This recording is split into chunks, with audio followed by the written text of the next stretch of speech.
saw the National Service Authority during former President Akufo-Addo's tenure when the ghost name scandal began. Now, you realize that a lot of people have raised concerns and tried to point fingers at Madam Gifty Owari. Now, yesterday he clarified, Kweku clarified that there were a lot of people who were officials in charge of the National Service Authority at the time of the fraudulent payment. And he mentioned the likes of Henry Nana Boachi, Osea Sibe Entry, Mustafa Yusuf, Gifty Owari, and then Kweku Ohenijan. And so, essentially, the fingers being pointed at Gifty Owari could be not entirely to her, because there are a lot of other people who were in charge of the space. And that is to say that the report does not directly accuse them doesn't accuse them of embezzlement, but just highlights their responsibility in overseeing the scheme when the irregularities occurred. Maybe I hear your thoughts on that, and then we can finish for today. Yes, me. Thank you. In the governance, we say that within the state, for example, we have ministers in charge of different sectors of the economy, and every time you hear that, the buck stops with the president. Also within the agencies, there are a lot of people working within the agency. So in a particular agency, the buck stops with the CEO, the buck stops with the managing director, right. The buck stops with the director general. So your responsibility as head of institution is, cannot be taken away. So if you are in charge of the administration of an institution, and at the end of the day, a scheme like this, a grand scheme like this, took place with what we are reading and the reports that we are getting, you cannot be exonerated. You cannot say you are not part of it. You cannot deny that you are not responsible for it. I think the issue around Gifty Owari, Madam Gifty, I think Mrs. Gifty Owari, is because of, plausibly, I'm just suggesting that the opulent lifestyle that she lived at the area. And I think that she was the most visible. In fact, even the main director general, because now the National Service is an authority, the former director general, Osea Sibe, I'm sure he was not even known by many as Gifty Owari was known. You understand? Yeah. And because of the endeavors she engaged in. And so, the public, a lot of people are suggesting that, so apparently that's what she was using our monies, our taxes for and things, which in itself, not true. I'm not saying if I say it's not true, I'm not being absolute. I understand. You're saying that you don't have enough we do not have it. Link that it is taxes that she was using to leave that. Right. But I'm only saying that the reason why people are mentioning her name is because of some of these things. Right. But in it all, it is all because the report is from 2017 to 20. So she alone, of course, cannot be the one to be held accountable. Exactly. Mustafa Yusuf was the CEO then. Nana B was deputy. Yeah. And then before the second term of Akufo-Addo went, and I understand the rot. No wonder, government did everything it could to stop the premiering of the Fourth Estate expose on this, because, in fact, this would have significantly affected the 2024 election. But I think it did to an extent, because there were those issues came up at some point. Yes, wow, because the scale of this rot is unbelievable. that, in fact, I don't know, because the former Supreme Court, in describing the Wyoming scandal, said create, loot, and share. Yeah. I don't know if that description fits this particular because the unimaginable length that people went to create fake IDs, put people through the system. Okay, and time for business news with Samuela Inchi. Please stay tuned. Stay tuned to your lifestyle, leisure, and business radio.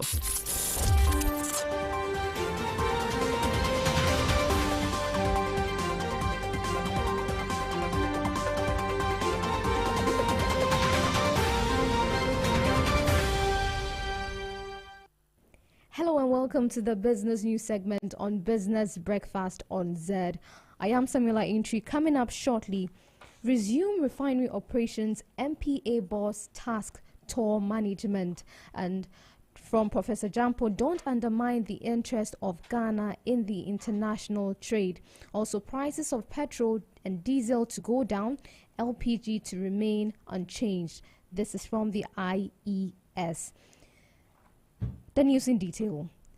The acting chief executive of the National Petroleum Authority, NPA, Mr. Godwin Kujo Tamaklo Esquire, has tasked the new management of the Tema oil refinery TOR to work on getting the refinery to start refining crude oil for the local market. He made this announcement when he embarked on a tour of fuel installations in the country to apprise himself of the operations. The visits are to give him first-hand information about the ongoing work, prospects and challenges with a view to offering the needed regulatory support and direction.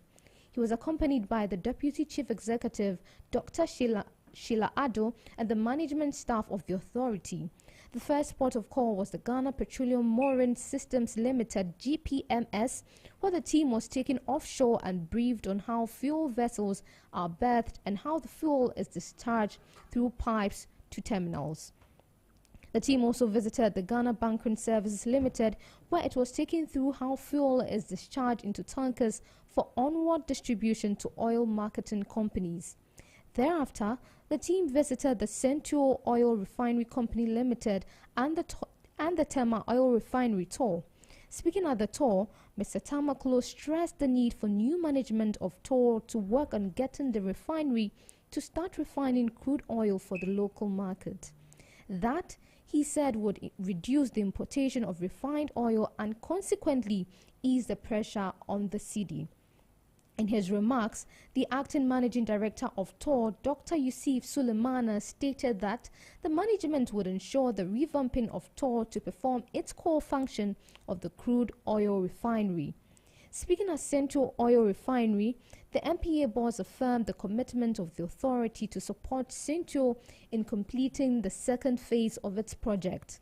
The second phase is to ramp up Central's refinery from 40,000 barrels per day to 100,000 barrels per day.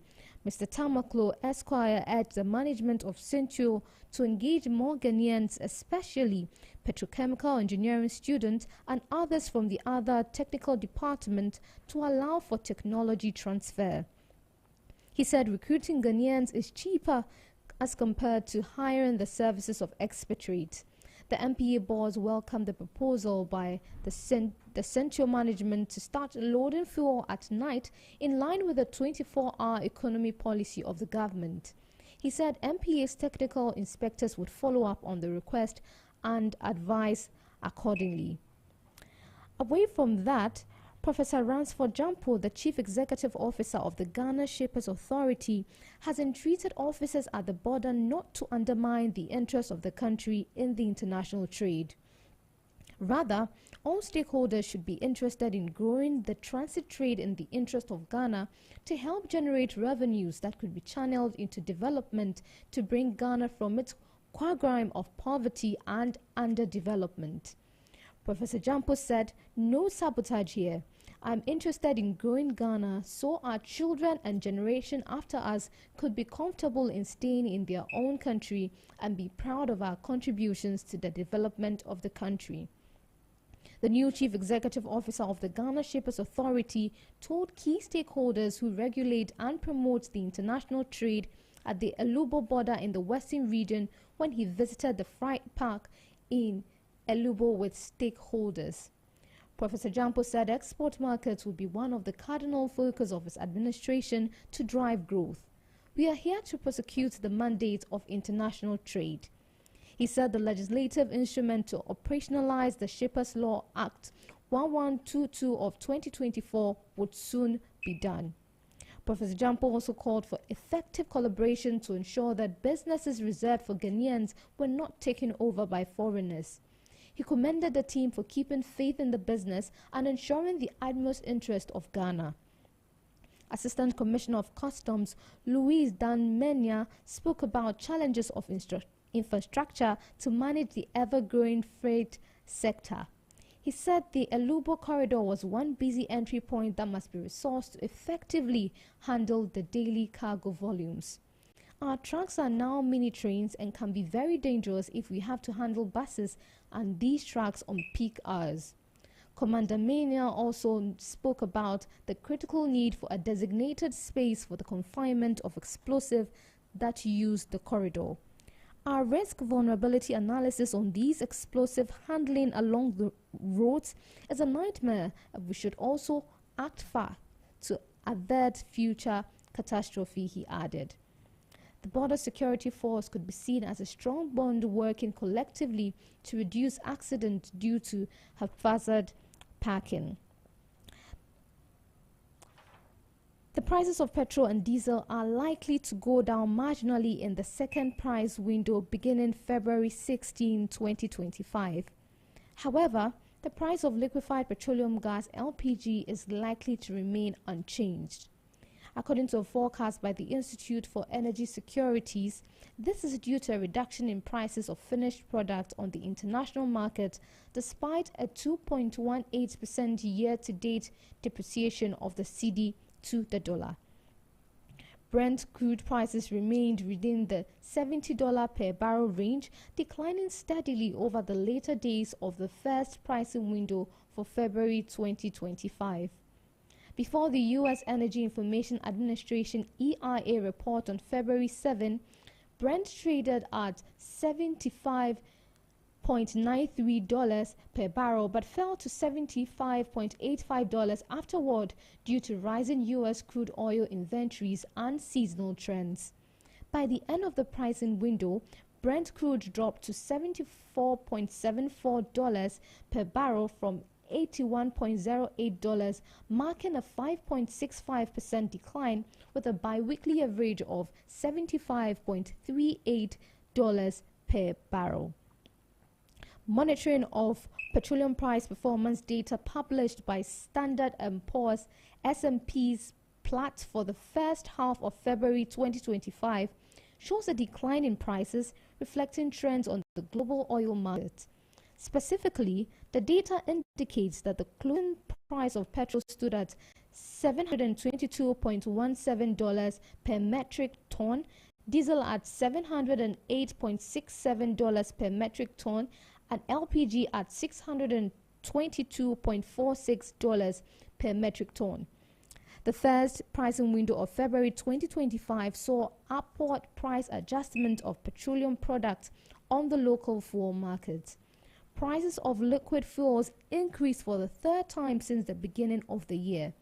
In the first half of February, the price per liter of liquid fuels increased by 0.45 Ghana cedis for diesel and 0.24 Ghana cedis for petrol. Using purposive price sampling from oil marketing companies, the IES computation of the national average price for the three refined petroleum products during the first pricing window of February 2025 shows that petrol and diesel were sold at 15 cedis 61 pesos and 15 cedis 65 pesos per liter respectively, while liquefied petroleum gas (LPG) was priced at 18 cedis 79 pesos per kilogram. And that'll be all for the business news segment on the Business Breakfast on Zed. I'll take a recap of the headlines. Resume refinery operations, MPA boss tasked toll management, and also prices of petrol and diesel to go down, LPG to remain unchanged by the IES, and don't undermine the interest of Ghana in the international trade, Professor Jampo says. You can visit www.zmultimedia.com for more. I am Samuela Intri. Thanks for listening. Up next is the Sports Flash by Lukeman Evergreen Moomin. Stay tuned. Zed 101.9 FM. It's your lifestyle, leisure, and business radio. The stage is set for something special. It is time to go racing. Garnacho! Oh wow! Oh wow! LeBron James with no regard for human life. You couldn't write a script like this. Here's Metzer. This is positive. Williams. Kudos! The Korean joy did not last for long. Oh my gosh, kudos. Step back for Partey. Oh yes! Oh yes, Thomas Partey.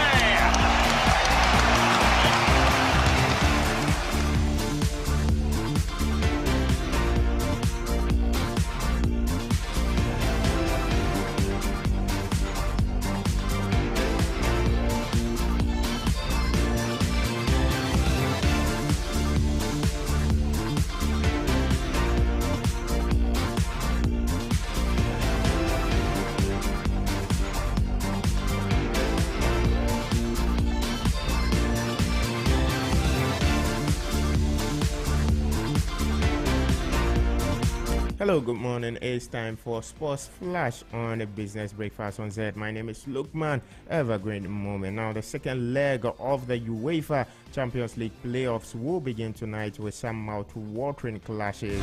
Meanwhile, Barcelona have claimed their place at the top of La Liga after a hard-fought win over Rayo Vallecano. And in Ghana, the man behind the death of Nana Pole has been identified. We also have news in the world of tennis for you this morning.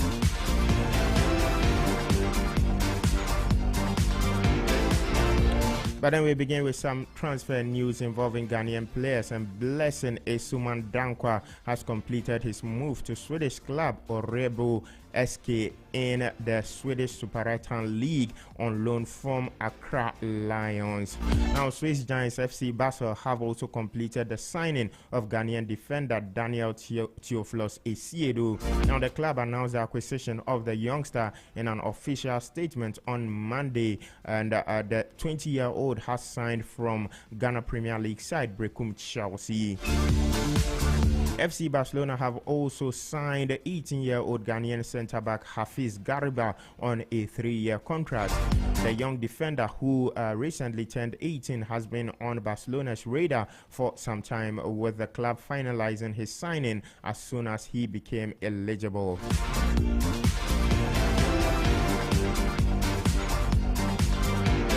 Away from the transfer to some Ghana Premier League news, and the Ghana Football Association met with the leadership of Accra House of Oak and Kumasi Asante Kotoko to discuss the future of the Ghana Premier League following the passing of supporter Nana Pole. Now, the league was suspended after match day 19 following the death of the Kumasi Asante Kotoko fan. However, the FA and the two big clubs met over the reforms proposed by Accra House of Oak and Kumasi Asante Kotoko. Meanwhile, Samuel Safo Duku, the communications director of Kumasi Asante Kotoko, has disclosed that a man named Brima has been identified by the police as the killer of Francis Yao Frimpong, also known as Nana Pole. Now, Pole was fatally stabbed during the game between Asante Kotoko and Nswatriman FC at the Nana Chronomancer Park on February 2nd, 2025. Now, it means that one person is still at large. He's called Brahma, which the police per their facts state that he actually stabbed the deceased person to death. In fact, according to the police, I'm talking from their facts, which is now a public document, all the accused persons have admitted the fact that it was that guy called Brahma, who is now at large, did stab Pole to death. Well, so that was some swift work by the Ghana Police Service. So Brahima is currently on the run, but then the police are making sure that they apprehend him and bring him to justice. Now, the general manager of Elmina Sharks, Kelvin Abuaje, has been arrested by the Ghana Police Service for allegedly attacking a referee during the Division 1 game between Swedro All Blacks and his club. Now, the incident happened on February 16th at the Indom Sports Stadium in Elmina, the central region, after the final whistle was blown by the referee. With regards to hooliganism that has engulfed the Ghanaian game, the general manager of West African Football Academy, WAFA, George Ofosuhene, has disclosed that referees favor home teams in the local leagues due to the fear of being attacked.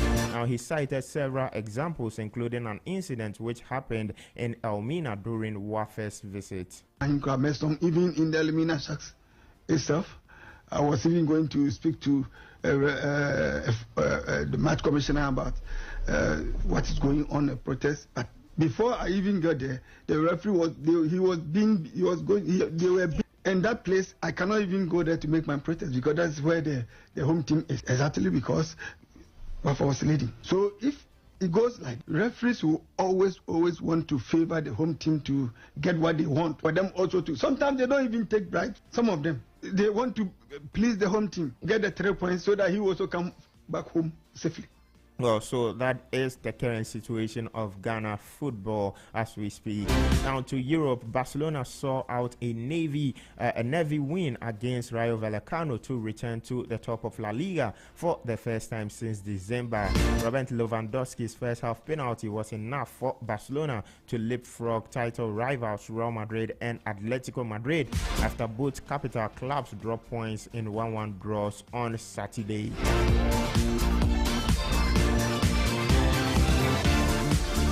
Well, tonight there will be games in the UEFA Champions League, and beginning in Italy, AC Milan will be hosting Feyenoord, who lead that tie by a goal to 0. Atalanta are up against Club Rouge, who also lead the tie by 2-1. Bayern Munich defeated Celtic last week by 2-1 and will host the Scottish Giants tonight at the Allianz Arena. AS Monaco travel to Portugal with a goal down, where they will be facing Benfica in the second leg of the playoff of the UEFA Champions League. Remember, our own Ghanaian brother Mohamed Salisu will be featuring in that game. Now to England, Liverpool head coach Arne Slot says it was a relief to win against Wolverhampton Wanderers after Everton's late equalizer in the Merseyside derby on Wednesday. Now Luis Diaz and Mohamed Salah's first half strikes were enough for the rest in the Premier League encounter despite a late consolation from Matthias Cunha. Even the end, especially after what happened Wednesday and those last 8 minutes, and especially of course the last minute where we conceded the goal, you are so frustrated because I knew, that is not only that moment. That moment can also have impact for the next game or for the games that are coming up. And I think you saw today after us conceding the 2-1 that maybe for the first time this season we were a bit like, ooh, after conceding in the last minute against Everton. I think that was in our heads a bit, and that's also why we as a team were so furious Wednesday. Well, that was Liverpool manager Arne Slot speaking about his team following their victory over Wolverhampton Wanderers. Well, one manager who is not happy is Manchester United's Ruben Amorim. Injuries and illness decimated Manchester United squad for Sunday's game at Tottenham, meaning defender Victor Lindelof was the only senior player in a group of youthful substitutes. Now, manager Ruben Amorim says the injuries have hugely impacted his team negatively. Some players fell during training. Sickness, so is everything. We try everything to have the players fit. We always talk about my changes by game to try to have the players fit, and then I was always asking for 1 week. In 1 week we lost so many players, so sometimes we have one moment that everything is going wrong. Well, everything is really going wrong for Manchester United at the moment. However, his opposite number over the weekend, Ange Postecoglou, says he has no sympathy cards from any manager over injuries after they beat Man United by a goal 2-0 on Sunday. Check my office. I don't have any sympathy cards from other managers, so I can tell you that that hasn't happened. But there's definitely empathy there. I mean, I could see today Ruben, he's sort of had to put a team together, play players out of position, have kids on the bench. Well, welcome to my world, but that's for one game. Now do that for 2 months. Do that for 2 months. Any club, do that for 2 months, because I thought Man United were good today considering all that. We had our days when we were good. We beat Liverpool in this spell. We had other significant victories, but do that for 2 months. Well, that was Tottenham Hotspur's manager Ange Postecoglou speaking about the injury woes he went through following the absence of several of his first-team players for a period of 2 months. Now, Arsenal have been fined £65,000 for failing to control their players after Miles Lewis Kelly was sent off during their Premier League win against Wolverhampton Wanderers. The Football Association charged Arsenal with failing to ensure their players did not behave in an improper manner at Molineux on January 25. Now to some tennis news. Jack Draper has progressed to the second round of the Qatar Open with a strong performance in a 6-2, 7-6, 7-4 victory over Alexei Popyrin. Earlier on Monday, top seed Carlos Alcaraz also progressed to the second round with a 6-4, 6-4 victory against Marin Cilic. That will be all for sports this morning. My name is Lukman Evergreen Moment. Business Breakfast on Zed continues with Need Trebi Hammond.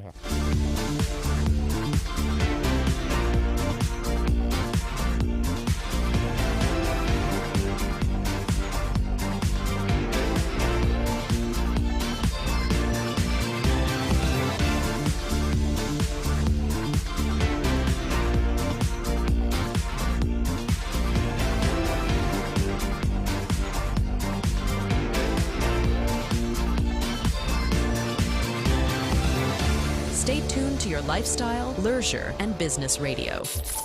In the heart of Accra, nestled in the vibrant neighborhood of East Legon and New Beacon, a 360 multimedia firm has emerged. Introducing Zed Multimedia. With a steadfast focus on lifestyle, leisure, and business, we set out to bring high-value oriented programs that captivate the taste and desires of our audience. From the captivating airwaves of Zed 101.9 FM to the dynamic visuals of Zed TV and the innovative realms of Zed Digital and the incubation of advanced technological knowledge at Zed Tech, every facet of modern media is meticulously curated to engage and inspire. Also, let's not forget the New Finder newspaper, now under the Zed Multimedia umbrella, delivering insightful journalism with a business focus. Join us on the journey where innovation meets inspiration, where lifestyle meets leisure, and where business thrives. Change is here. Zed Multimedia, your lifestyle, leisure, and business platform.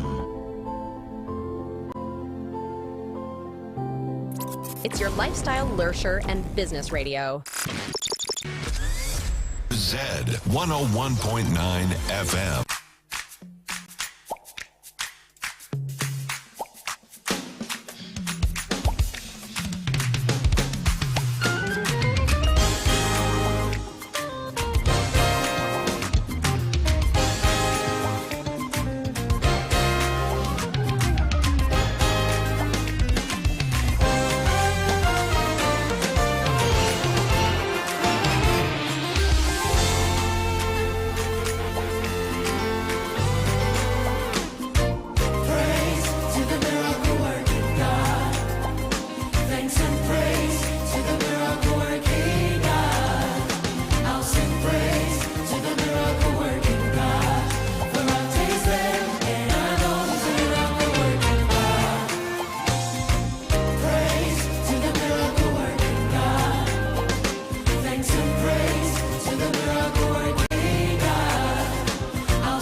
business radio. Zed 101.9 FM.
Well, of course, our God is a miracle working God, and that is Team Eternity, and they call that one Miracle Working God.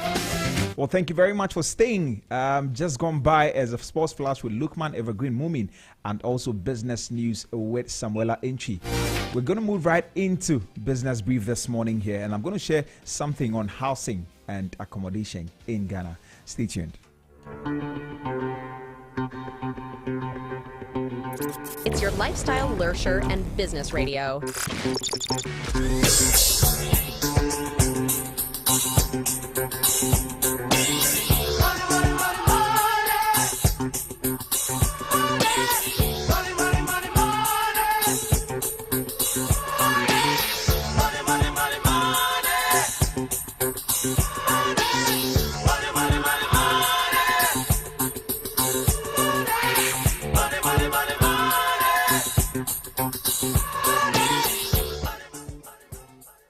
Well, thank you very much for staying with me here on the Business Breakfast on Zed 101.9 FM. Now time for business brief. And this morning, as I mentioned, I'm talking to you about housing in Ghana. You see, housing in Ghana is a very serious issue. Now, we're talking about a shortfall of over 2 million housing units. That is the statistics. Now, what that means is that millions of people are either struggling to afford decent accommodation or living in overcrowded conditions. Rent prices keep skyrocketing, mortgages are out of reach for the average worker, and affordable housing is simply not enough. Now, here's where businesses can come in. Now, too often, companies don't realize just how much housing affects their employees, and by extension, their productivity. If someone is constantly worried about where they will live or how they will pay rent, do you think they will be fully focused at work? Not at all. Now, let's take a look at Nigeria. Now, in Nigeria, Dangote Cement, one of Africa's biggest companies, realized that housing was a challenge, not just for the general public, but also for their own workers. So they took action. what did they do? They introduced employee housing support. Employee housing support. Now, workers were given mortgage assistance and flexible payment plans to make home ownership possible. So they introduced mortgage assistance and also flexible payment plans just to be able to make sure that home ownership was possible for their employees. Another thing that they did was that they made building materials more affordable. So they lowered the cost of cement and they helped reduce construction expenses, making houses cheaper. They also partnered with the government. Dangote Cement partnered with the government, working with policy makers. They supported affordable housing. They supported projects in that line and pushed for better regulations. That is what Dangote Cement did. One more thing that they did was that they introduced flexible financing options. So by giving customers better payment terms, they made it easier for real estate developers and individual home buyers to build and own homes. And guess what? That worked. Employees who had stable housing were more productive. They were less stressed and more likely to stay with the company. Meanwhile, Dangote Cement expanded its market and strengthened its reputation as a company that cares. So why should businesses in Ghana care about the whole housing issue? Let's bring it back home. Should businesses in Ghana be paying attention to this? Absolutely. And here's why. Housing affects productivity. If your employees are constantly moving from place to place or spending a huge chunk of their salary on rent, it will affect their work. And that is why businesses must pay attention. If your employees are constantly moving from one place to another, looking for places to lay their heads or spending huge sums of money on rent, it will affect their work. Now, according to UN Habitat, affordable housing is defined as any house that you don't, any accommodation that you don't spend more than 30% of your salary on. That is affordable. So if your employees are spending so much of their salary on rent, it will affect their productivity in the office. Another thing that should be a reason why businesses should pay attention to this is because real estate is a business opportunity. It's a big, big business opportunity. Now, if companies with developers, if companies partner with developers or invest in affordable housing, they could create more value while solving a national crisis. And that is why you should pay attention to that. Another thing is that public-private partnerships can help. If businesses collaborate with the government, they can push for better housing policies and projects that benefit both workers and the economy. Again, it is good for brand reputation. If you're a business owner, you may want to look into caring about this whole housing issue in Ghana. Companies that support housing initiatives will earn public trust. Trust me. Because in our world today, a lot of people are struggling with the issue. So anybody that comes forward that is working genuinely in that space to help them, they are definitely going to submit and trust that company. And such companies will be seen as industry leaders that care about their communities. So basically, here's a big question. Should businesses step in and help solve the housing problem? Or is it strictly a government issue? Now, some might argue that companies should focus on their bottom line. But the truth is that when employees are stable and stress-free, businesses perform better too. Maybe I should repeat that. When employees are stable and stress-free, businesses perform better. And that is why, as a business, you must pay attention to this. We're going to go into that more when we get into our roundtable discussion today. But that will be all for Business Brief this morning here on the Business Breakfast on Zed. What I've just shared with you is how businesses can get into real estate or into the whole housing challenges here in Ghana. And as I indicated, we're talking about a shortfall of over 2 million housing units here in Ghana. And so if you as a business don't care about this, then I don't know what you should care about. If you're really concerned about how your employees are working for you, then one of the things that you should pay attention to is their housing. If an employee is getting mortgage assistance and flexible payment plans to make home ownership possible for them, they are always going to be loyal to the company. So make sure that you pay attention to this a bit more. You can learn from Dangote Cement. When I shared their story, they made building materials affordable. They partnered with government. They introduced flexible financing just to be able to make sure that housing issue was a thing of the past for their employees. So as a business owner, you may want to consider that, and you see your business move forward. So that will be all for Business Brief this morning. Up next is Transport Today with Solomon Tetenati. Stay tuned. This is the pre-boarding announcement for flight 3728. Ignition sequence start. 6, 5, 4, 3, 2, 1, 0. All engines running. Liftoff. We have a liftoff.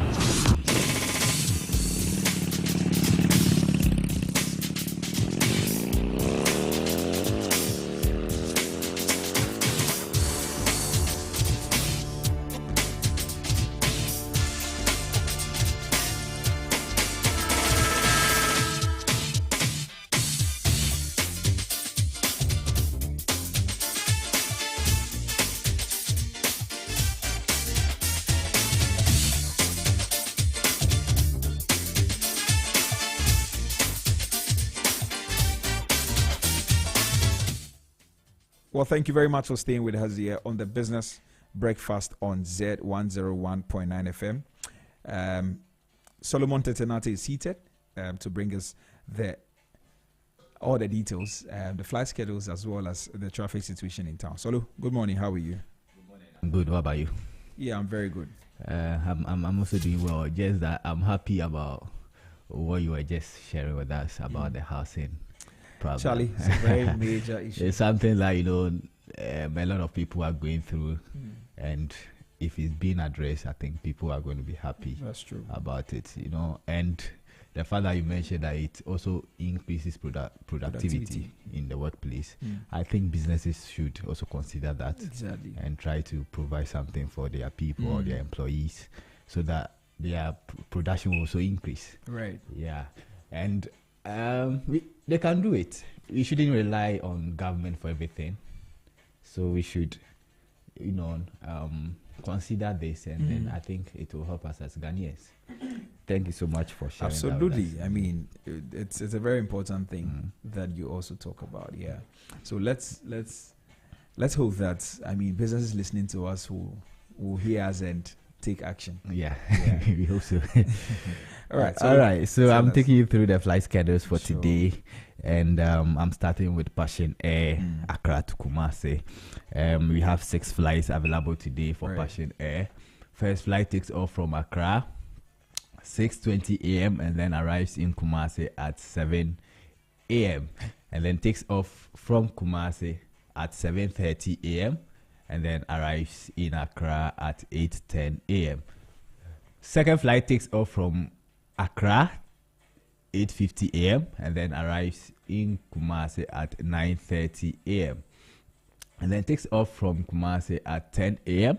and then gets to Accra at 10:40 a.m. Third flight takes off from Accra 11:20 a.m. and then arrives in Kumasi at 12 p.m. and then takes off from Kumasi at 12:30 p.m. and then gets to Accra at 1:10 p.m. Fourth flight takes off from Accra 1:50 p.m. and then gets to Kumasi at 2:30 p.m. and then takes off from Kumasi at 3 p.m. and gets to Accra at 3:40 p.m. Fifth flight takes off from Accra 4:20 p.m. and then arrives in Kumasi at 5 p.m. and then takes off from Kumasi at 5:30 p.m. and gets to Accra at 6:10 p.m. The last flight for Passion Air, Accra to Kumasi, takes off from Accra 7:20 p.m. and then gets to Kumasi at 8:10 p.m. and then takes off from Kumasi at 8:30 p.m. and gets to Accra at 9:20 p.m. So that is Passion Air Accra to Kumasi. Accra to Takoradi, Passion Air. We have 2 flights available today. First flight takes off from Accra 6:20 a.m. and then arrives in Takoradi at 7:10 a.m. and then takes off from Takoradi at 7:40 a.m. and then gets to Accra at 8:30 a.m. Second flight takes off from Accra 4:20 p.m.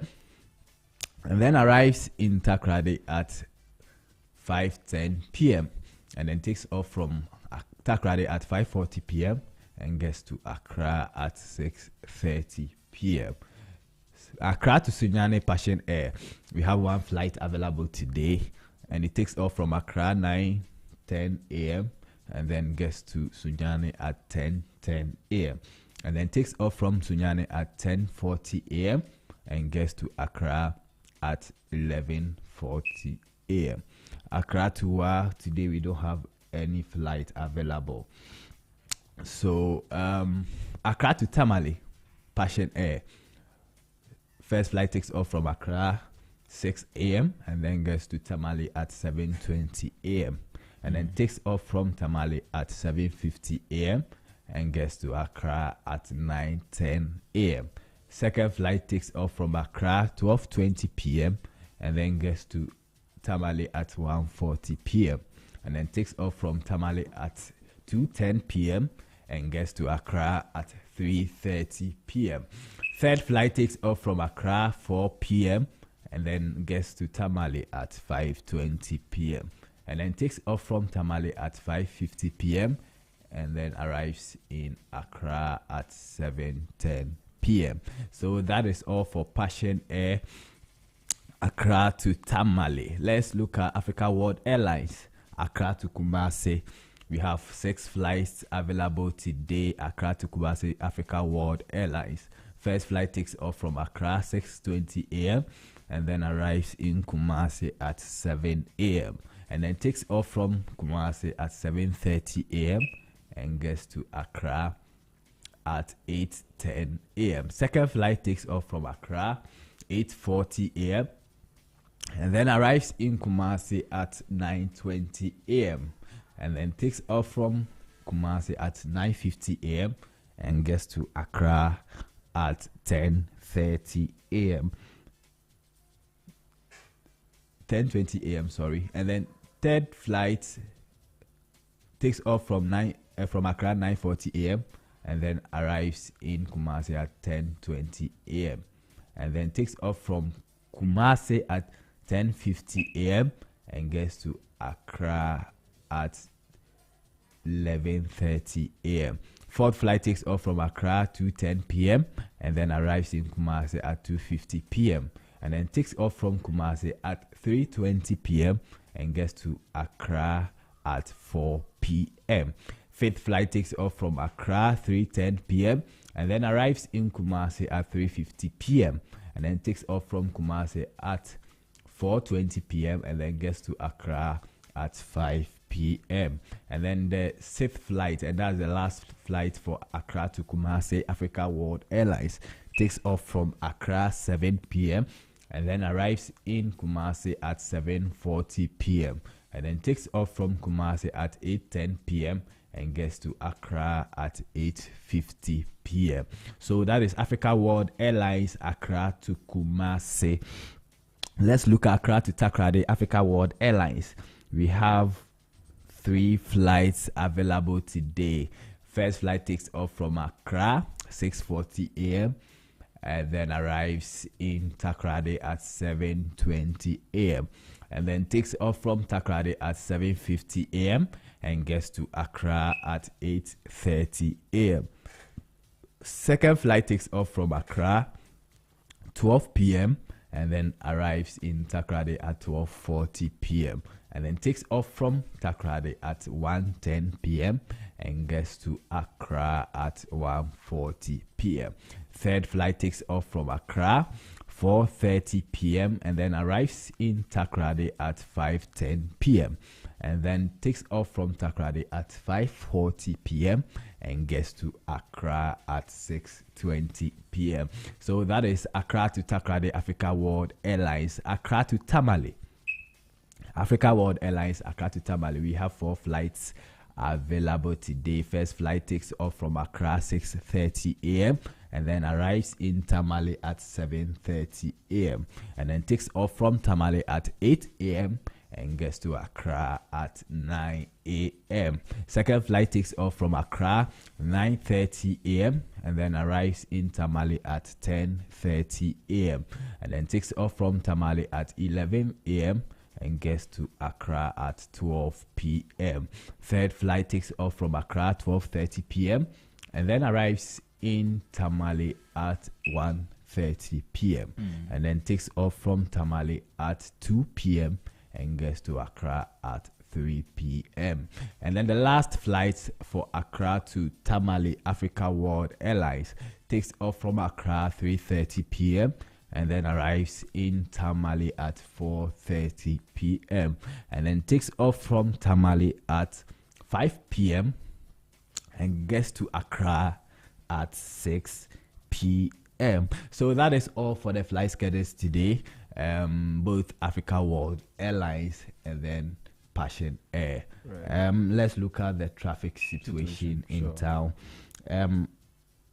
Adenta to Zungo Junction, there's traffic at the moment when you are coming from that side, especially from EP Church to Zungo Junction. So we should take note of that. And Atomic to UPSA Junction, there's also traffic at the moment. You need to use Rolling Circle for yourself. That will be the alternative for you if you don't want to be in the traffic, or if you don't want to be stuck in the traffic, then you use Rolling Circle, then Bauleshi, and join Ashashi. However, Okponglo to Spanner, there's also traffic over there. So if you're coming from Atomic or you're coming from Medina, you can use Legon Bypass, use Westland, right? And then use the Gempa Road, and then join at North Jowulu. Depending on where you are going, whether you are going to Kaswa, then you continue from there, or you are going to Accra, maybe you use the Spanner route, you join at Spanner and then you use the main road.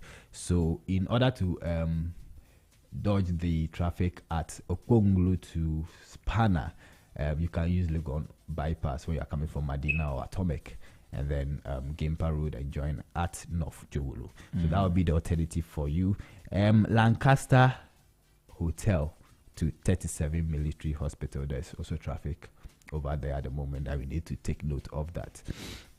So that is all for the traffic situation for today.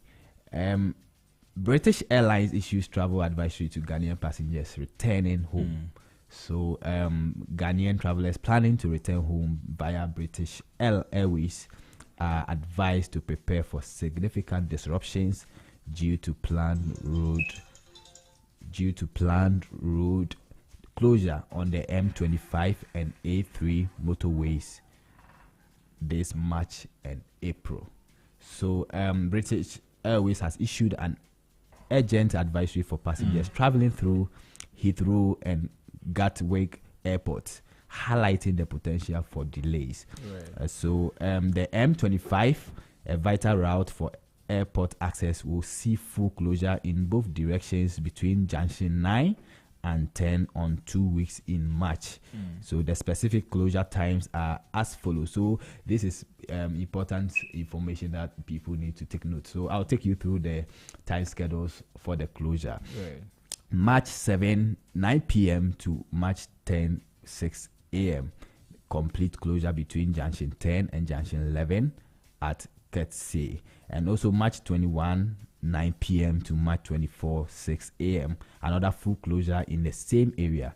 This closure may result in significant traffic congestion for travelers heading to Heathrow and Gatwick.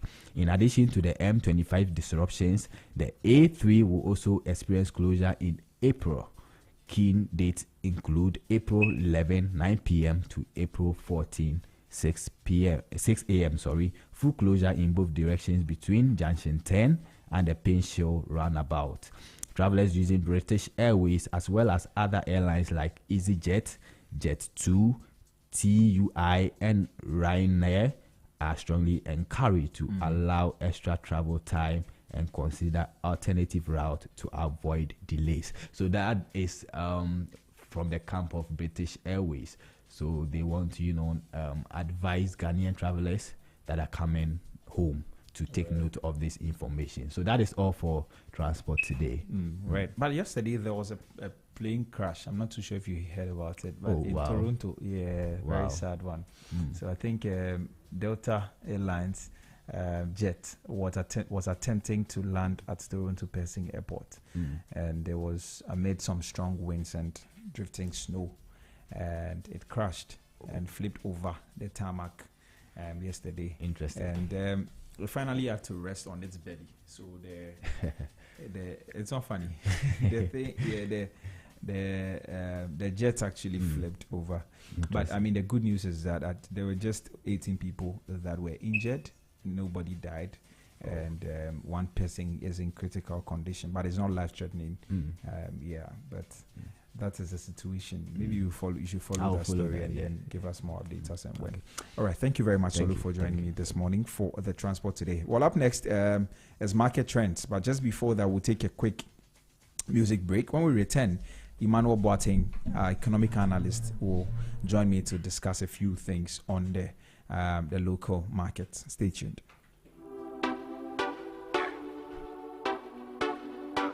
It's your lifestyle, leisure, and business radio. Zed 101.9 FM.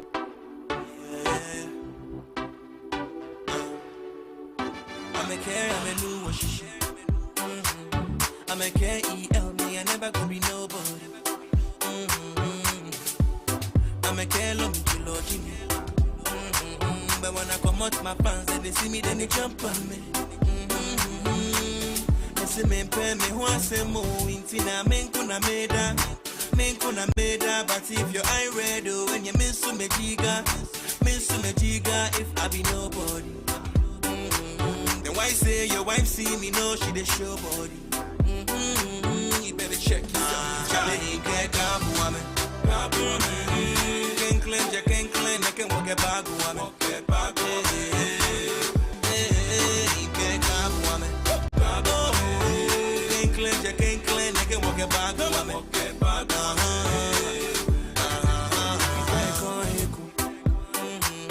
Sunday now, you and your mommy, let go, heku. Me and my boys, we all elu. And if you know they see we for town, you know they mean say what you're jeku. Zed 101.9 FM. But if your eye red, when you miss to me jiga, Charlie, you know why? It be God, they bless my list. So next time you say my name, Charlie, put some respect on it. You better check yourself. Charlie, can't come, woman. Can't claim, I can walk a bag, woman. Can't come, woman. Can't claim, I can walk a bag, woman.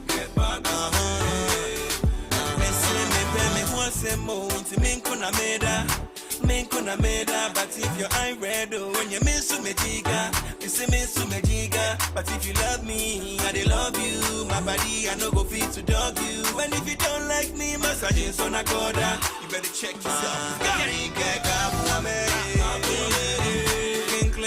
claim, I can walk a bag, woman. Can't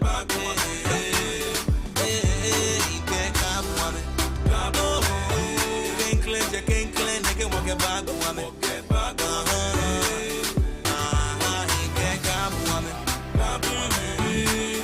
Can't claim, I can walk a bag, woman.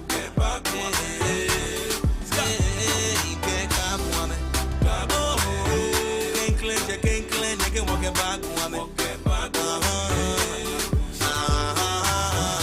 It's your lifestyle, leisure, and business radio. EL, baby.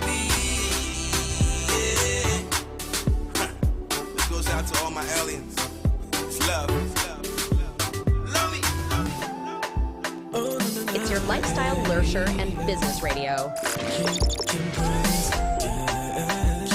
Let's go. Zed 101.9 FM. Me say I do me, sure me. You know me say I be better past anybody. And so we sure. And your boy, no. See, so when the hustle know they make chance pass me by.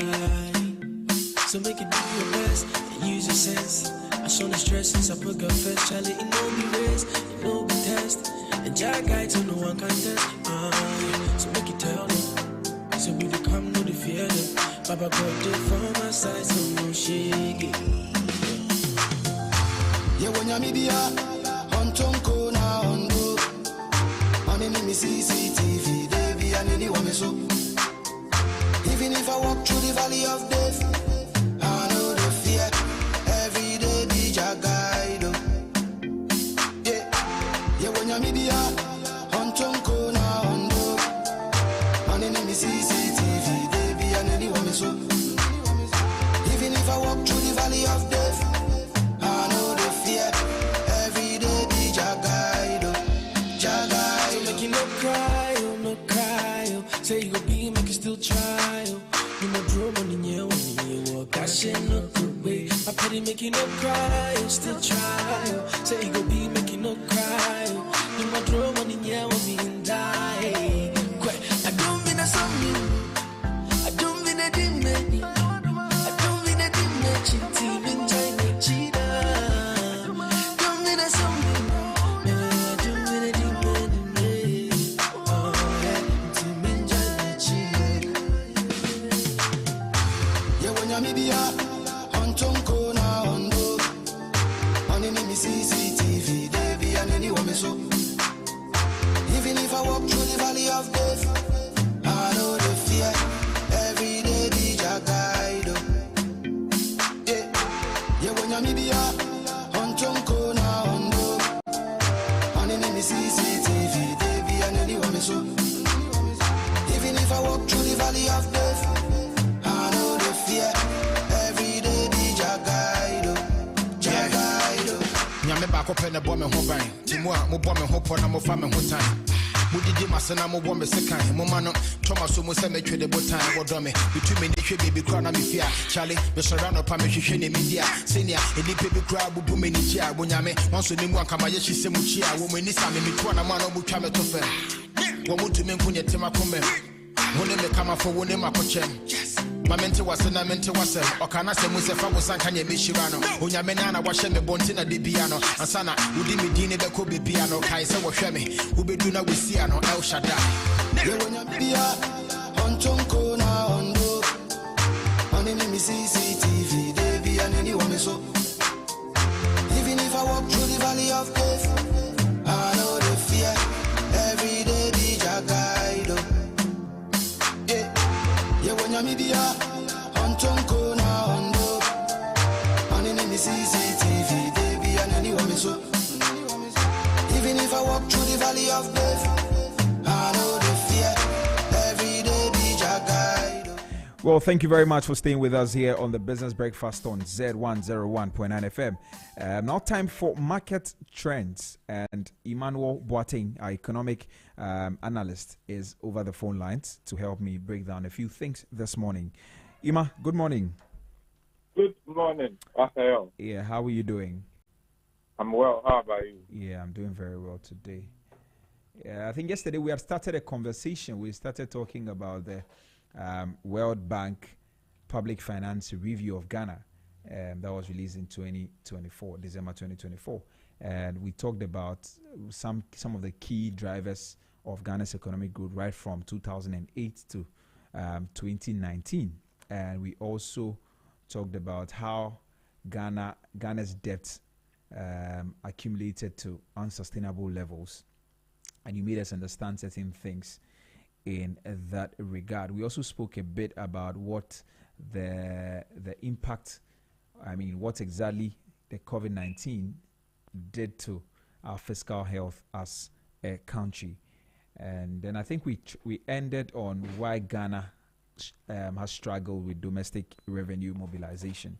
Today, I want us to talk about how public expenditure has evolved over the time, over the period, and what challenges still persist in that regard.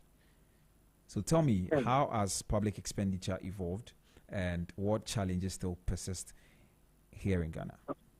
All right, thank you so much, Raphael, for this question, and a very good morning to all our listeners. It's always a delight to come on air to speak to some of these issues. Yesterday we started a conversation, and I think at the point we ended when it was getting very, we ended around the struggles with revenue mobilization, and that has been an issue actually.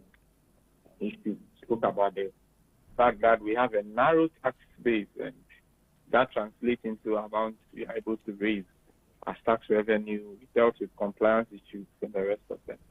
Today you are asking about how our public expenditure evolved over time and the challenges thereof. Public spending in Ghana nearly doubled since 2010, and it was driven by high wages, what you call compensation. In other words, payments of people's salaries and all of that. Interest payments here refers to how much we are paying in terms of on our debt. Is that okay? Yeah. And so servicing our debt is a big thing. It takes a significant portion of our revenue in terms of or what our expenditure is. We cannot do away with our debt. And so even the interest we have to pay on that debt itself is very high for us as a country. Not just those two, but also some statutory transfers. And they are all part of our big expenditure items. And this morning, that has been the situation. However, there has been some inefficiencies in terms of the allocation of these funds. And we have had low spending of infrastructure. And that in itself limits the level of our development, because you need the infrastructure on which you would build some other things. And so if you look at the graph carefully, you will see the interest. We are not showing the graph this morning. That's quite I think we apologize. You see how big interest spending has been and has been changing over the years. You see compensation trending somewhere above interest spending, doing more than 10 billion Ghana cedis. 10 billion Ghana cedis from 2010 through to 2023. Around 2022, compensation was about 18 or 19 billion Ghana cedis. And you can see the transfers, that was quite high. Around 2022, we're doing about 38 billion to 40 billion Ghana cedis. And so it gives you a certain idea of where really our money is going to. And this is Ministry of Finance and World Bank calculation. This calculation was not done by me. So goods and services really is at the bottom. Nothing. It's below 2 billion Ghana cedis, goods and services. But interest payments, about 8 billion. Capital expenditure, of course, is about 16 billion. Transfers and the rest of. So you get a certain sense of whatever is really going on. And it tells you how we are spending. And we have efficiency issues. We could achieve more. Is that okay? If we were to be efficient in our spending, especially with regards to infrastructure and the rest of them. If you compare us in terms of Ghana to the rest of the countries in Africa, you will see that we are not part of the top, and there is more that we can do. So even partial improvement in efficiency spending could lead to significant progress, especially in some critical sectors like infrastructure quality, like education levels, some progress in there. And so we need to look at that very carefully. Between 2010 and 2023, about 70% of our total expenditure were allocated to wages, interest payments, and earmarked funds, what we call the statutory payments. And that left little room for growth-enhancing spending or investment. It left little room for the spending that would generate some more expenditure. Because, when you pay salaries, it doesn't bring any growth in. Do you understand that? When you pay interest on your loans or your debt, it doesn't bring in any additional income and all of that.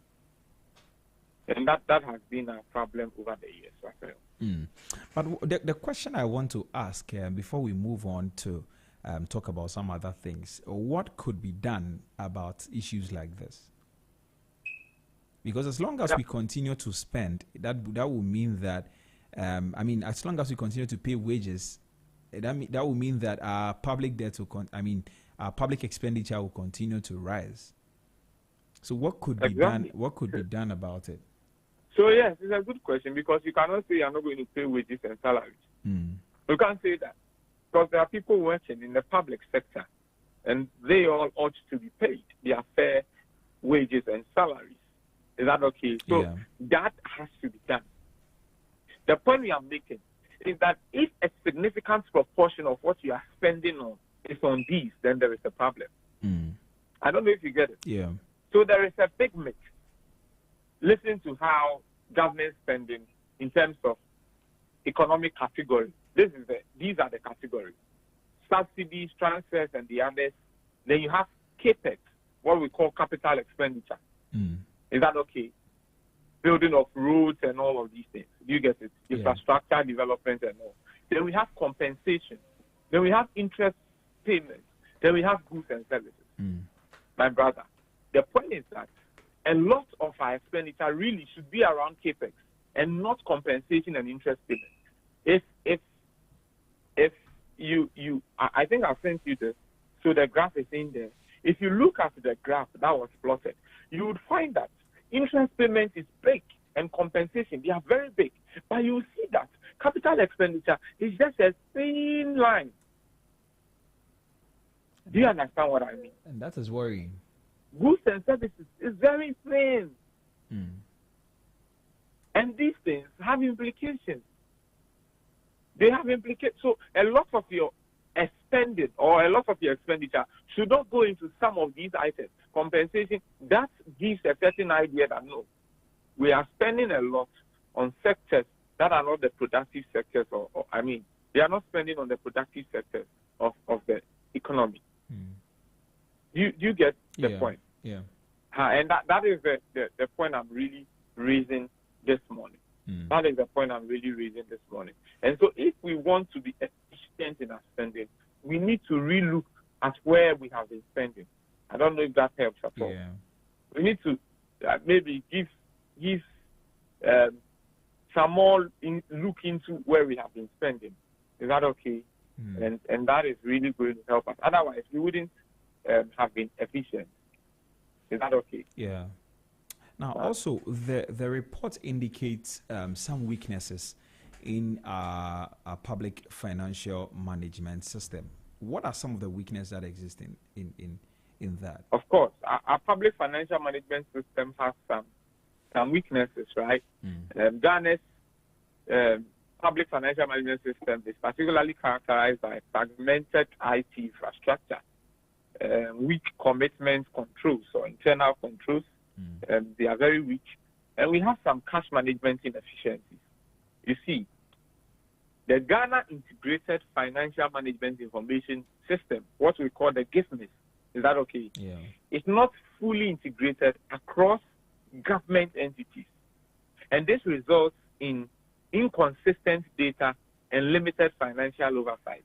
And so we need to be able to strengthen the public financial management capabilities and enhance fiscal transparency that are critical for improving budget execution. I know all I've said so far is very technical. If you got it, I could continue, but if you didn't. Oh, I got it. Essentially, what you're saying is that one of the struggles that we face as a country is that our what you say, gift miss. Is that what you said? Yeah, gift miss. Yes, you said it's not fully integrated across government entities, and as a result, Ghana Integrated Financial Management Information System. Once you get the information system, it gives you a sense of some IT stuff. So it tells us what is going on in every particular government agency or entity. Exactly. And we've not been able to. What is the problem? Why haven't we been able to integrate it by now? Like I was saying, Raphael, the issue, this is IT infrastructure. That is one. If you don't have the full infrastructure to be able to absorb all the departments, agencies of the government, that becomes the issue. So the issue in what I'm saying is that we have not been able to fully integrate across the government entities.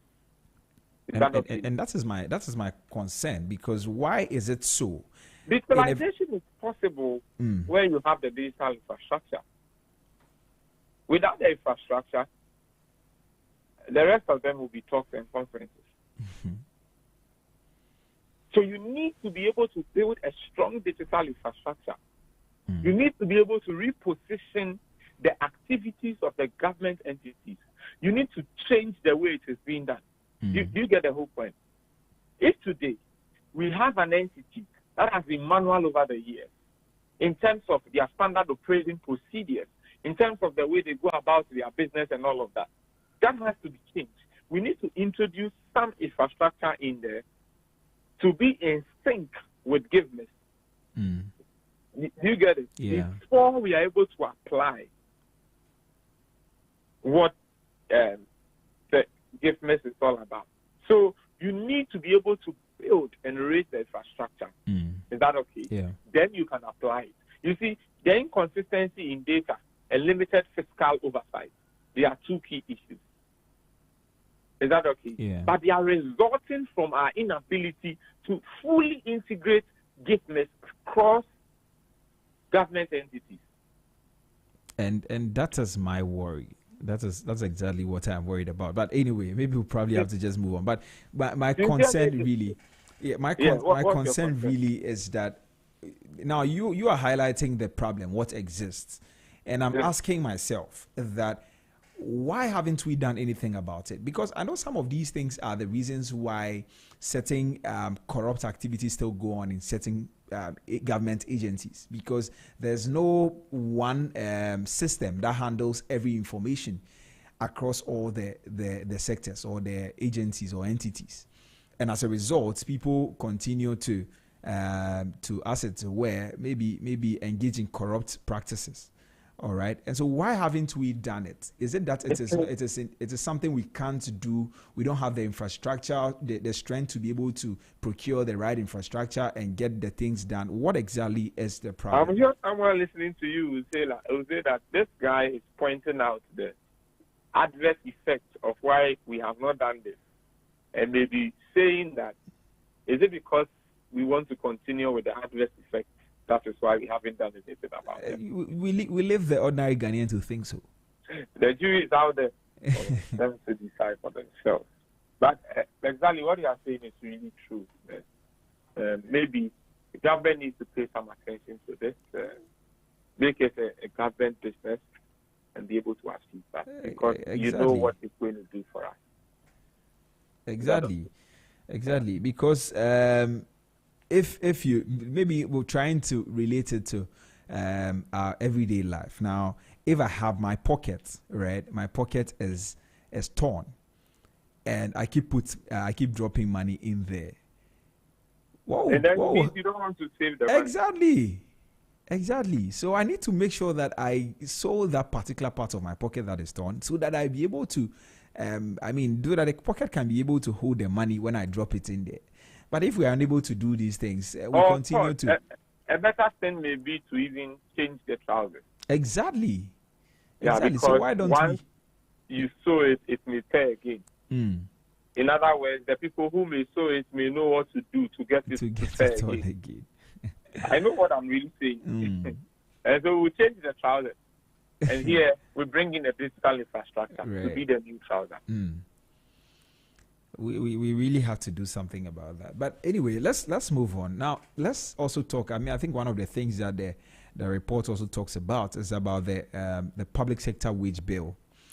I want us to talk about how it has affected fiscal sustainability. Maybe you want to run me through that. How has the public sector wage bill affected fiscal sustainability? Okay. The public sector wage bill has been changing. Is that okay? It peaked around 8.8% of GDP in 2013.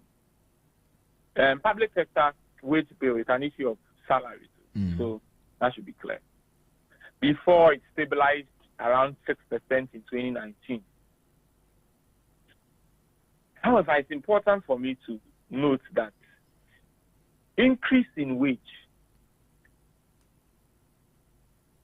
or increase in wages have outpaced employment growth, primarily through allowance increment. So there has been some increases in allowance, but that doesn't, so because of the increases in allowance, wage is increasing. Do you understand that? Yeah. Because increase in allowance is part of the wage bill. So somebody could look and say that, oh, wages are increasing. It doesn't mean new people are being employed. And that is what I mean by wages have increased.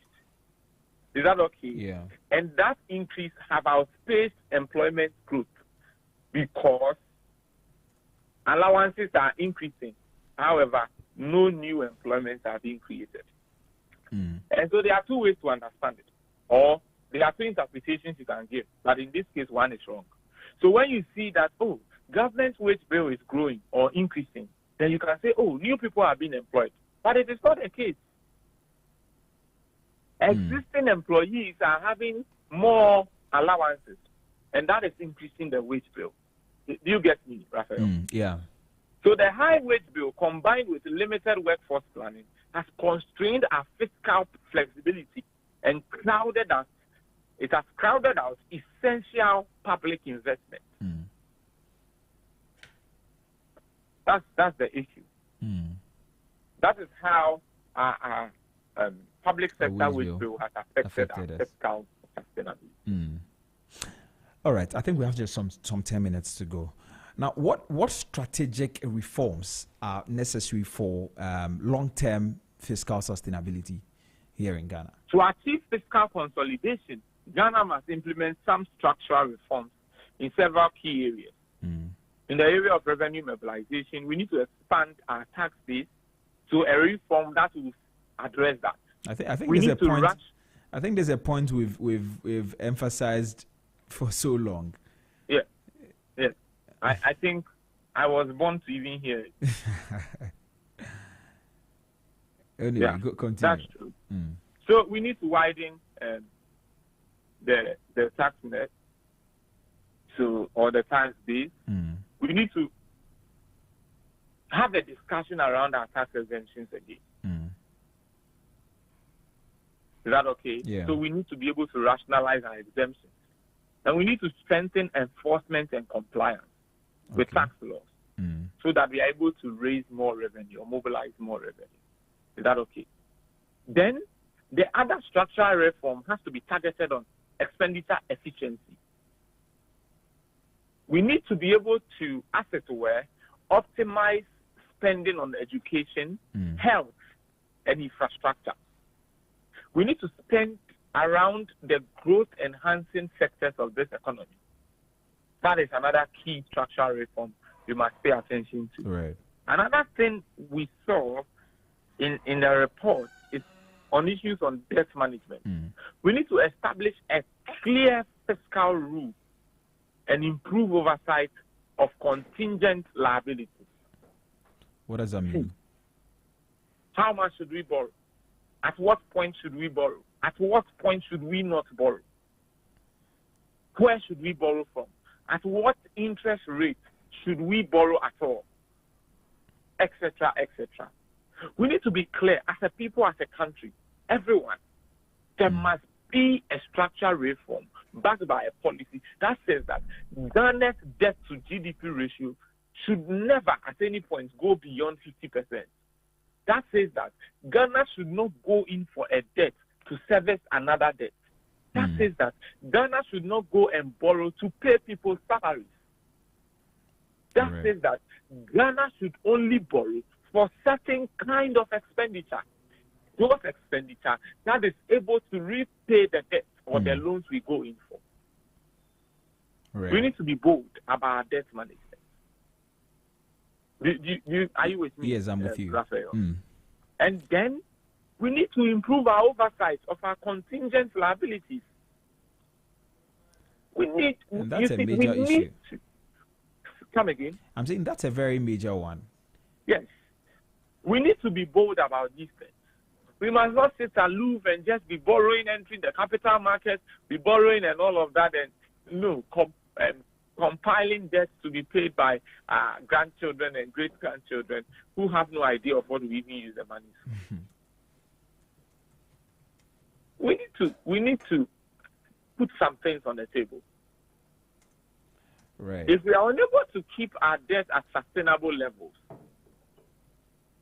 Raphael, I've told you before, the blueprint has not changed. The reason Dr. Kwame Nkrumah went to the IMF has not changed for any government that has ever approached the IMF.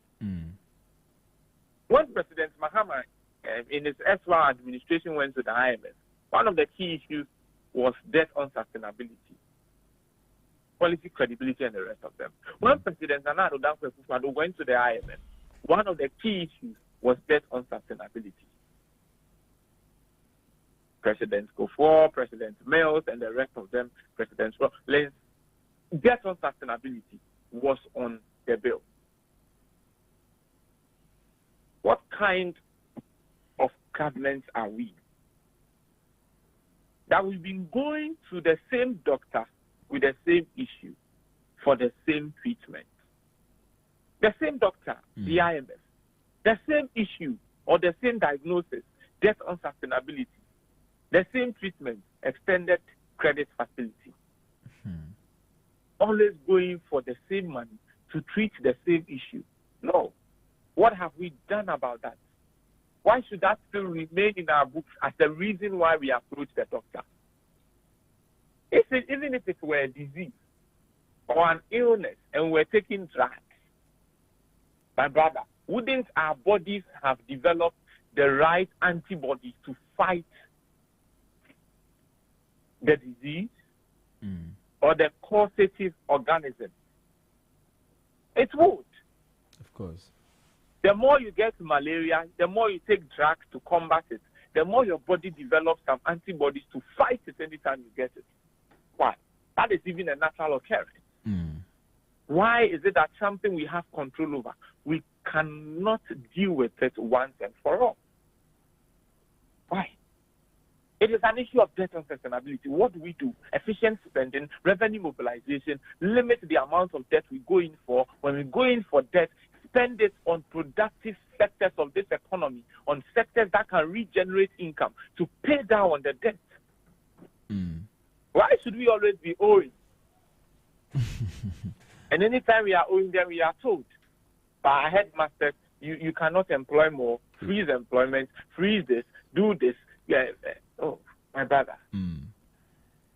I think I'm going too far. Let me end it. I'd want us to talk about it one after the other. I don't know if that is something that you are open to. Maybe revenue mobilization, like you mentioned. You mentioned that we should expand our tax base, right? Yes, that's one. And also strengthen compliance. You see, the GRA and the past government did something that was good. I'm sure you heard of the digitalized system of tax filing and all of those things. Yeah, so that has been great. But you see, the issue we are pointing out here is not like that has not been digitalized. The issue is that just a few people, just about 10% of our population pays tax. Can you imagine? In other words, the revenue we have is 10% of the population.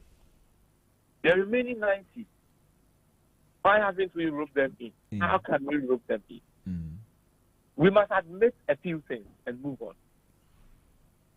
Our system is highly informalized. That is, if you like, a stylized fact.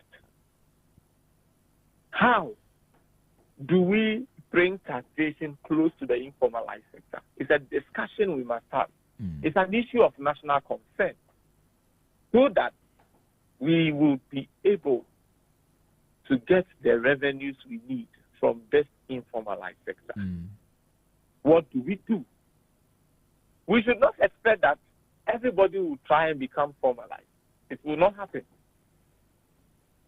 That gives us a certain sense of the kind of system we are in. A lot of the businesses are not formalized because of a lot of factors.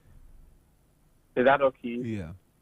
So, you see, until we find a way, or until we see that we have a greater proportion of businesses and individuals within the informal sector, and see what we can do to meet them halfway, than rather trying to compel them to become formalized. We need to find a good way to gradually rope them in. It cannot be steep. It will not happen overnight. We need a policy backed by a pragmatic strategy to be able to do this. Right. Now, you also mentioned that we should rationalize exemptions. Yes. I don't know if you can throw some more light on that. Not just give exemptions. Don't just give exemptions. Give exemptions to those who deserve it. We should be clear on what exemptions are and the purposes they serve. Any organization or any entity that is not meeting, as it were, what I said, the requirement. Right. Is that okay? Yeah. So let's also talk a bit about expenditure efficiency, like you mentioned. Yeah. So you said we should optimize spending on education, health, and also infrastructure, right? Yeah. What does that mean? You know, these are essential sectors. They are social interventions. You need to protect them. It forms part of our human capital. You know, education goes into the human capital. Once you develop that, they become employable, they earn, they pay taxes back to you. Health, critical. If the people die, the economy is in trouble. Do you get that? That's even at a basic level. Infrastructure is what you need to support the businesses to thrive. Right. And to be able to make their profit and all of that. And creating that enabling environment, even for the private sector, to do their business. See, government must know its role in the issue of revenue mobilization and the rest of them, and discharge it accordingly. It is not a work of private sector to create or provide good education, opportunities, health, staff, and all of that. So, to the work of government. You are doing that to reduce mortality rates.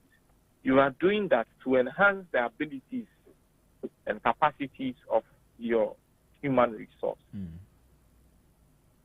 Because you know that has a positive relationship with the level of economic growth.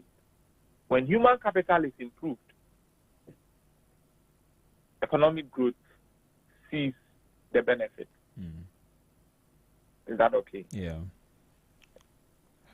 Right. Ima, maybe we'll have to wrap up here this morning on this morning's edition of the Market Trends.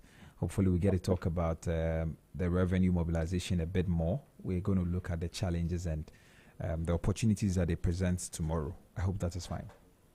Yeah, that's okay. Great. All right. So thank you very much for joining me this morning. Enjoy the rest of your day. Thank you. Right, so that was Emmanuel Boateng, our economic contributor here at Z 101.9 FM, and he was helping me understand a few things in line with the World Bank Public Finance Review documents or reports that was released in December 2024.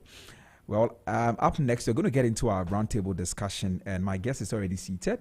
And so we're going to take a quick music break. When we return, we'll be having a conversation on the housing challenges that we face here in Ghana and how we can address it, whether private sector should be in, whether government should be in, who exactly is to be blamed, and how can we move forward as a nation. You may want to stay. If you've struggled to pay rent before, if you've struggled to find a place to live, if you've had issues with a tenant, your landlord or your tenants before, then this conversation is for you. As a business, how are you able to rope yourself in to be able to take advantage of the system and also be able to solve a national challenge? Stay with me here on the Business Breakfast on Zed. When we return, we'll get into the conversation. Stay tuned.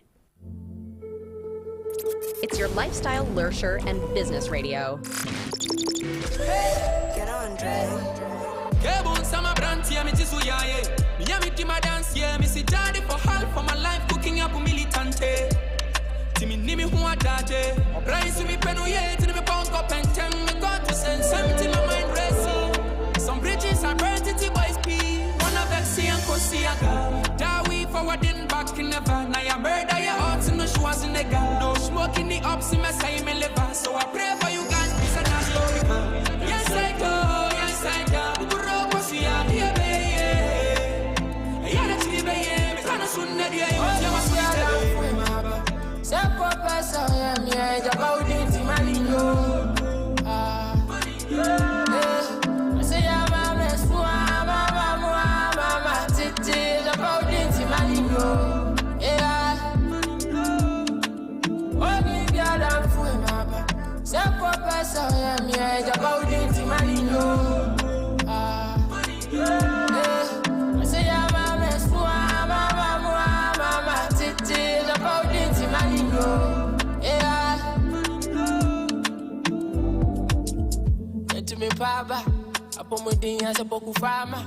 I cannot front in the atmosphere. That one who may say what doing so bright me dama.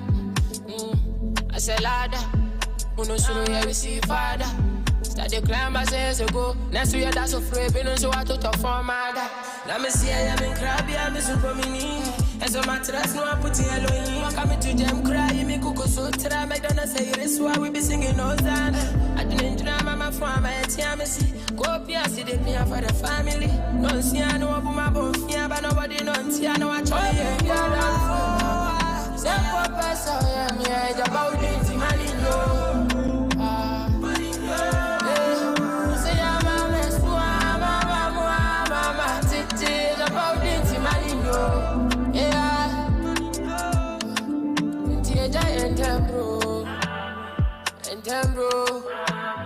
come It's your lifestyle, leisure, and business radio. So come soon man so I refuse as I'm ready my first sign up. So no job me a PS here with the part to show me two bones and make I no lie. The cremo only be other for my It's your lifestyle, leisure, and business radio.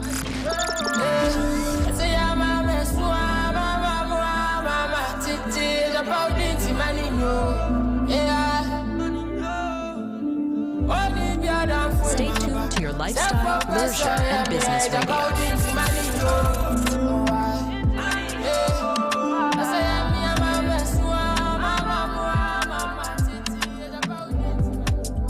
It's your lifestyle, leisure, and business radio. Stay tuned to your lifestyle, leisure, and business radio. Zed 101.9 FM.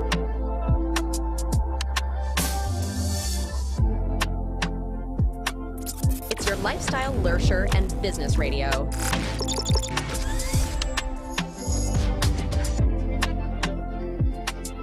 Stay tuned to your lifestyle, leisure, and business radio. Zed 101.9 FM.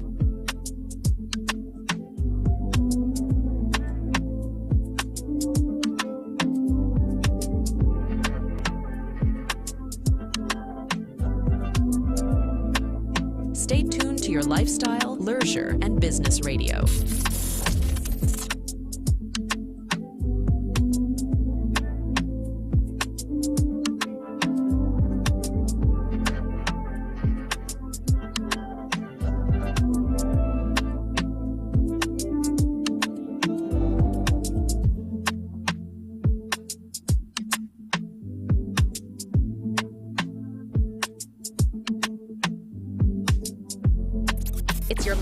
Learcher, and Business Radio.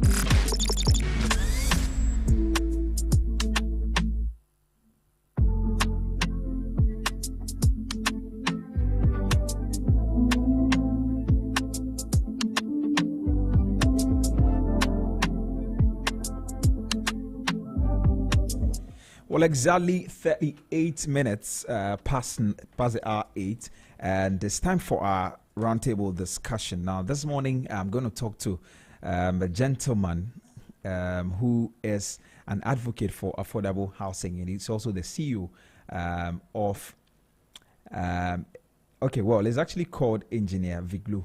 And that is the one we're going to have a conversation with this morning. But now, Ghana's housing crisis remains a pressing challenge with rising property costs, high rental costs, and a significant housing deficit, making it difficult for many Ghanaians to secure decent accommodation. And as urbanization accelerates, access to affordable housing has become a critical issue, especially for low and middle income earners. And so in today's discussion, we're going to explore the root causes of Ghana's housing crisis, including land acquisition challenges and the high cost of building materials and limited access to affordable financing. We'll also examine the role of government policies, private sector investments, and innovative housing solutions in addressing this crisis. And from my checks, Ghana has a deficit or a shortfall of over 2 million housing units. What that means is that millions of people are either struggling to afford decent accommodation or they are living in crowded conditions, and rent prices keep skyrocketing. Mortgages are out of reach for the average worker, and affordable housing is simply not enough. But we're going to hear what is enough from our guest this morning, who is already seated in studio. His name is Joshua Elikem Amegashi Viglu. He is a civil engineer, is a digital business and management strategist. He's a real estate and investment consultant, and also a plumber. And he is also, most important, an advocate for affordable housing. And this morning he's here for this particular conversation. Engineer Viglu, you're welcome. Thank you very much, sir. How are you doing? I'm doing great. It's an honor to be here. I like the space. This space doesn't seem affordable at all. It's very affordable. You know, affordable is relative. Fantastic. Exactly. Thank you for the disclaimer. Yeah, what is affordable to us might not be affordable to you, and vice versa. Now, today we're talking about a very important issue, and I'm very, very passionate about this subject matter. And I want you to also come with your all into this conversation. I believe that before we leave here, there should be some solutions, a way forward for us when it comes to this housing issue in Ghana.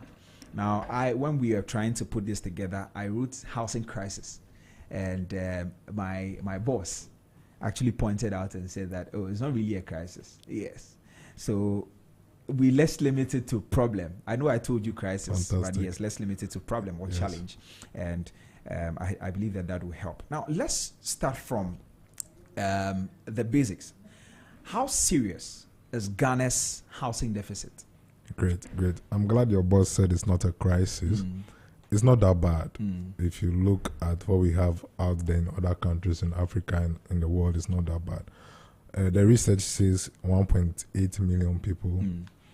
It's not 1.8 million people. It's actually a deficit of 1.8 million housing units. Now, there are maybe 100,000 homes that are not occupied, very high-end houses. And if you look at a household in Ghana, maybe you have an average of 5 people per home. So it means that there are 1.8 times 5 people who are living in a space they don't like. Either they are exposed to weather conditions, extreme weather conditions, they are living under a bridge, they are living in very crowded places, like you said. If they had an opportunity, they would have switched, but they are not happy where they are. They wish they can change their space, but they can't afford what they would love to stay in. That's the challenge. So it means that there is a need for a better place for these people to live, or they don't have the means to live where they desire to live. So we have to meet each other halfway. Now the challenge is they blame the government, that because the government have not provided houses, the government is not able to blame them that it's because you've not positioned yourself to be able to be housed, because maybe 80% of the housing crisis is in Accra.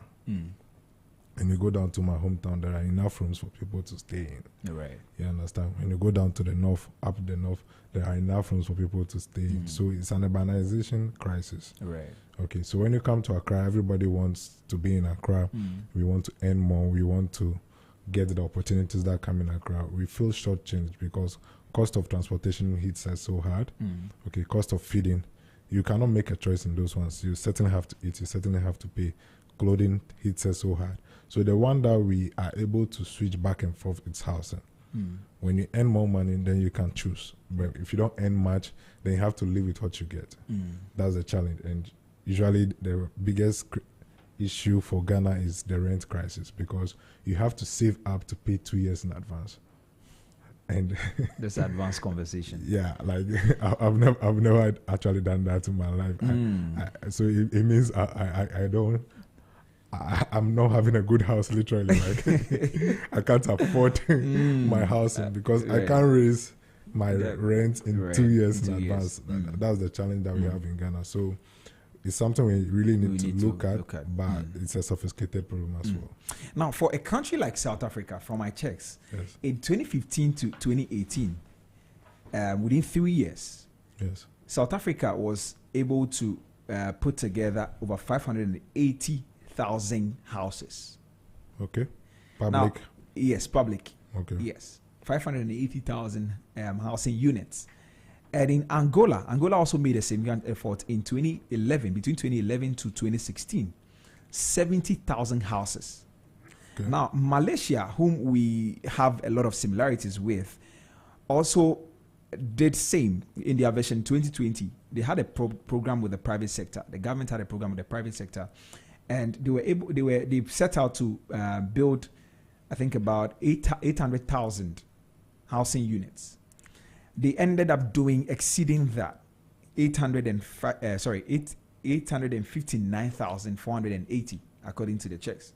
So they set out to do 800,000, and they were able to do 859,480 houses. Here in Ghana, we have been struggling to even champion some of these things, and we are going to come to that particular part of the conversation. So I just wanted to give you this so that when we are going. What are the main factors contributing to the housing crisis here in Ghana? Okay, I'm glad. Sorry, I said crisis. Housing challenges here in Ghana. Yeah, so I'm glad you put out the statistics before you ask the question. And you can see the difference between a country like Malaysia and South Africa and even Angola. I don't know whether you are deliberate about this. These are three different kinds of economies. Angola is a typical struggling African economy. South Africa is an African economy. Malaysia is the example for good governance and economic liberation and those things. So you can see what is happening. So the issue about housing is that it's an economic issue. It's just something that when you look at the housing, you can use it to detect or describe the economic space of a country.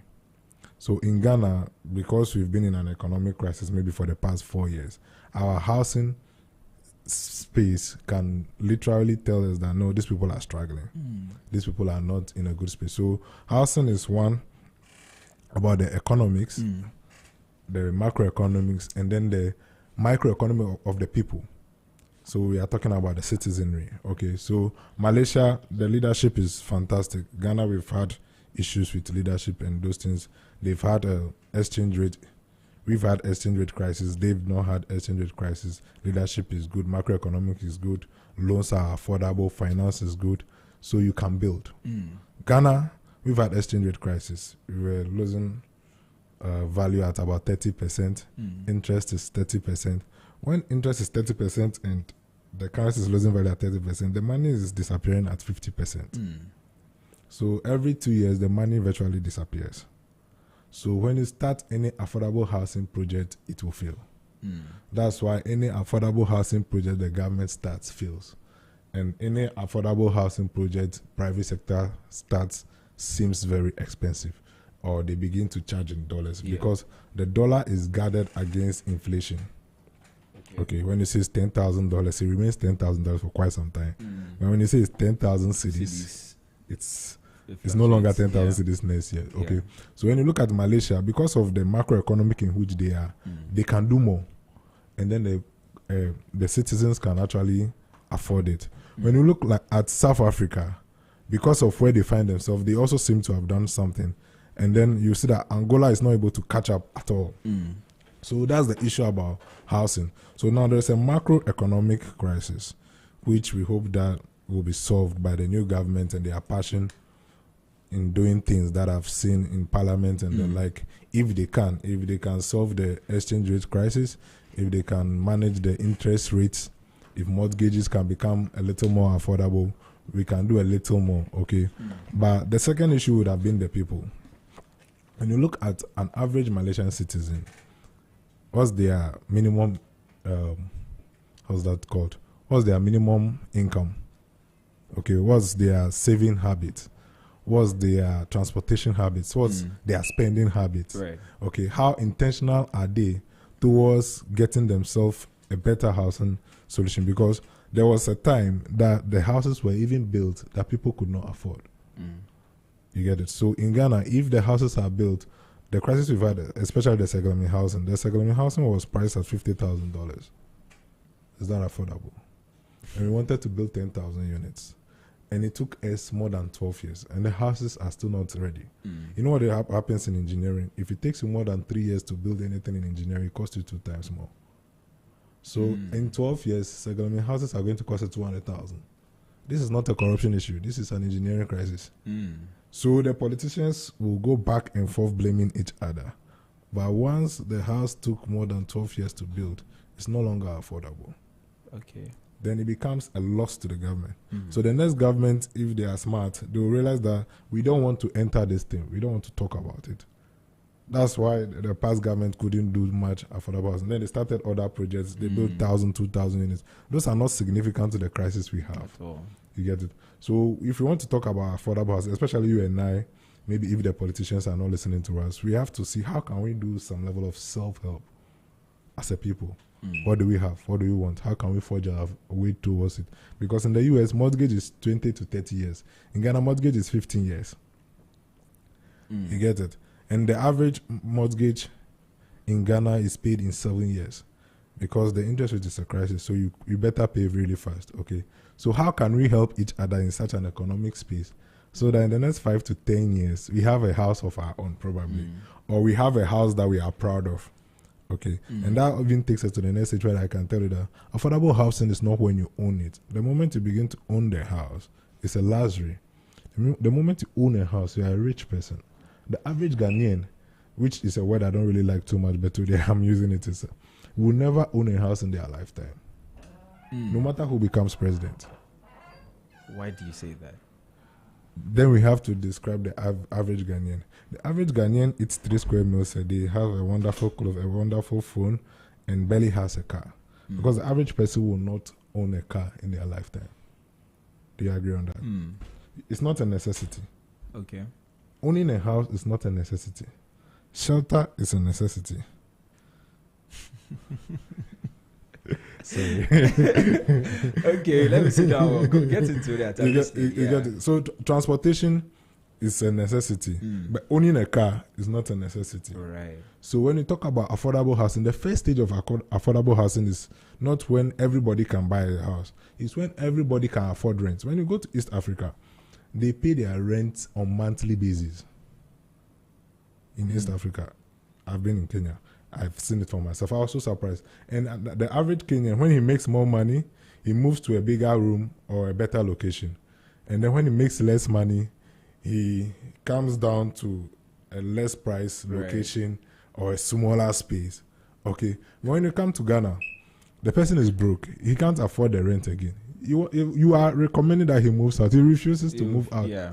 You understand? He saves his whole life savings for a year or two. He uses to pay rent for 2 years in advance. What that does, that keeps you broke. So every 2 years, your cycle of savings is being invested into the real estate economy in a way that it doesn't give you returns. Right. So you have become a real estate investor who is earning a net negative on his investment. Okay. You get it? Whilst in Kenya, you pay monthly. So when you are saving, you can use that money to probably do a business, improve your financial status, and then scale up for a better place, and then eventually can own a house. And that's why you see that their houses are in a better shape, better priced. They do more flats, high-rise apartments. Ghanaians don't like high-rise apartments. They'll tell you they want a space of their own. They want to waste the land, put the house in one corner, have a wonderful funeral. Then you are losing it. You get it? You are no longer investing into your livelihood. You are investing into your life after death. You get it? So there is a whole mindset shift that we need to look at to be able to solve this problem. The politicians have tried. They've made promises. They are going to try some more. But where we are so handicapped that the more they try, they may just get a mantra for election and then keep changing back and forth. But the problem itself doesn't get solved because the net housing has never gone down. So it keeps increasing. So we need to begin to help ourselves. I see. Well, if you just tuned in, this is Business Breakfast on Zed 101.9 FM. And this morning, I'm speaking to Engineer Viglu. And we're talking about the housing challenges here in Ghana, how we need to put in place some affordable housing and how we can go about it. And he's made a lot of points. But you can join the conversation on 0544321019, 0544321019. Feel free to drop us a message on WhatsApp, or you can call us on 030395661, 030395661. Or you can check us on social media. We're live on YouTube and also Facebook. On YouTube, we are Zed Multimedia, and Facebook at ZFMGH. And let's get interactive on the platforms. Well, let's get back into the conversation. Now, I know we've gone ahead. We've gone very far into solutions. Yeah, but I wanted us to understand the issues really before we get into the solutions. And so maybe you may have to take your time and explain some of the solutions that and I'll ask him some more questions along those lines when we get there. But now, why is affordable housing still a challenge despite government's intervention in the past? Because the solution doesn't lie in the hands of government. Why do you say that? Government cannot solve the affordable housing crisis we have in Ghana. So government can do some stuff, but I don't think the provision of affordable housing should be done by government. It never works. I've seen it. The best shot at it was done by Kwame Nkrumah when they instituted a lot of housing models, and then they established SNIT, and SNIT started building the SNIT flats and the like. You know that even then the people thought it was too expensive. People fought against it, and people had to eventually buy a bar. What happens is that we are looking for 1.8 million housing units, priced at $50,000. If you do the math, that kind of investment cannot be done by government. It will suck out all the financial resources from the government.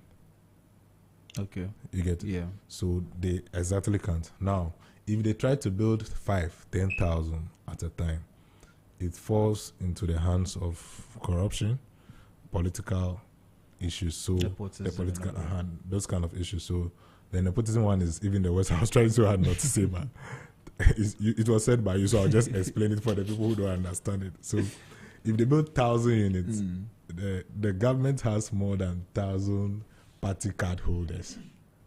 So it doesn't get to non-party card holders. You get it? So whatever they do is just an attempt to look good. But you are alleging. No, you said it. No, I said, I mean, we're only highlighting some of the challenges, potential challenges. You get it? Yeah. So the government cannot exactly build enough houses to solve the problem. What the government can do is this, and we need to listen carefully. Utilities. So now the infrastructure is being made by the estate developers. We pay for the meters, we pay for the water connection, and sometimes we build the roads by ourselves. If the government can absorb these ones, to save us 10 to 15% on the price. So let's take a house, it's $50,000. And the government has saved us 15%. That's $7,500. So our house is now $42,000. Now the tax in the industry, so the tax on cement, the tax on sand and winning and quarry dust, iron rods, is almost about 20%. So if the government can minimize it. I don't believe in tax waivers because the government certainly needs the tax. But if it can be minimized maybe to 10% instead of 20%, that's another 5,000 saved. So our house is now $38,000. If the government can now look at the CD, the banking rates, and probably make it, it's going to be difficult for them to do by themselves, but if they can, and probably encourage Ghanaians to buy locally made goods and the inflation rates are minimized, this money, which is probably increasing at a rate of 30%, will now increase at maybe a rate of 10%. Our $38,000 house will now feel 10% cheaper. Okay. You get it? So it becomes $35,000. So what we've done, if we continue this, you realize that we can achieve housing at 50% of what it is. We can get to 25%. There are other ways that it can be done. So if they do land banking, the land is 10%. So now we are 35, so we can come down to 30. So at 30%, we are now providing housing at 60% of the cost it would have been provided. We have saved 40%. So land banking, tax, utilities, support, you have saved 40%. When you do that, more people can buy. If more people can buy houses, there will now be more houses to be rented.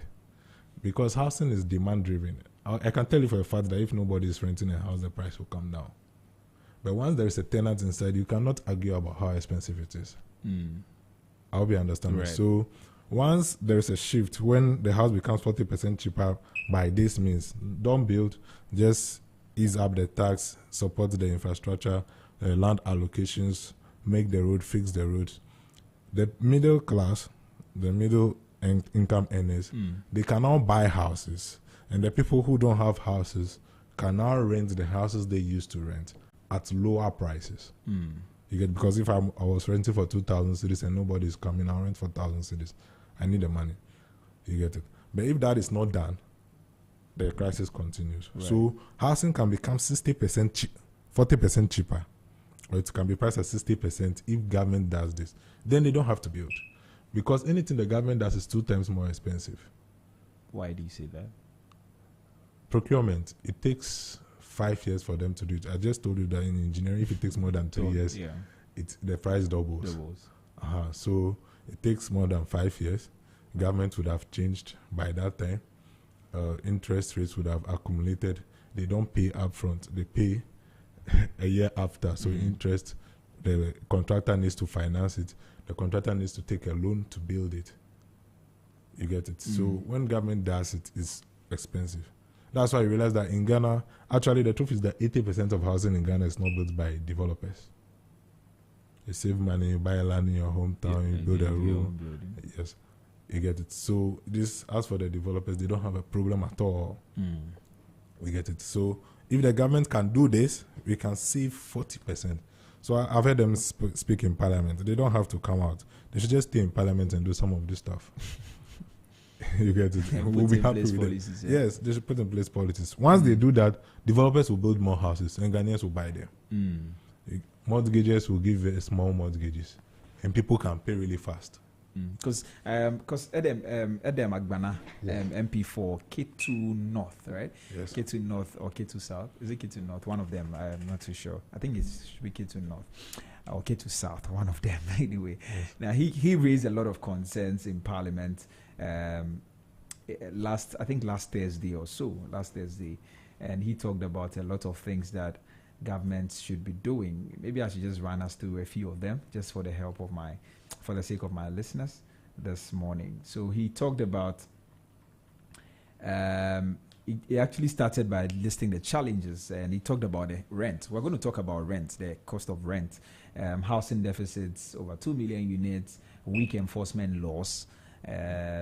Saying that there are laws that are even in place that landlords should not charge an advance beyond 6 months. Is that right? Yes. But that is not regulated properly, and they are charging 2 years. Some are even taking 3 years these days. And also unregulated and exploitative rental market. That's how he puts it. He says that there's absence of clear rent control systems. Landlords charge arbitrary rates and all of that, and it is caused by ineffectiveness in the rent control systems, and also limited access to mortgage and uncoordinated government housing policies, and also high cost of building materials, like you mentioned a few minutes ago. And his recommendations were that they should review and enforce the Rent Act, also restructure rent department into an authority to resource and give necessary support, and also establish national rent assistance scheme, and then support low-income earners with rent advance loan schemes. Also do a massive investment in affordable housing, collaborate with private sector to build affordable housing, introduce rent pricing frameworks, tax incentives for affordable housing to developers to encourage more housing projects, and also I think basically those are the things that he mentioned.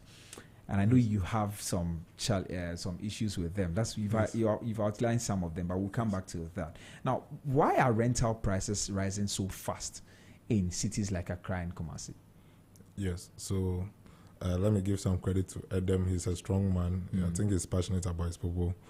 I think that's the thing about younger people. They've experienced the challenge and they want to help their people. Yeah. I really respect him for that. And the comments that he made are very, very interesting things we need to really look at as a people. But rental prices cannot be helped by policies. So I'll tell you. One, the law says that rent should actually be 6 months. I've rented 1 month before. In Ghana, the rent is paid in advance. The person who I've rented for 1 month is owing me 6 months in arrears.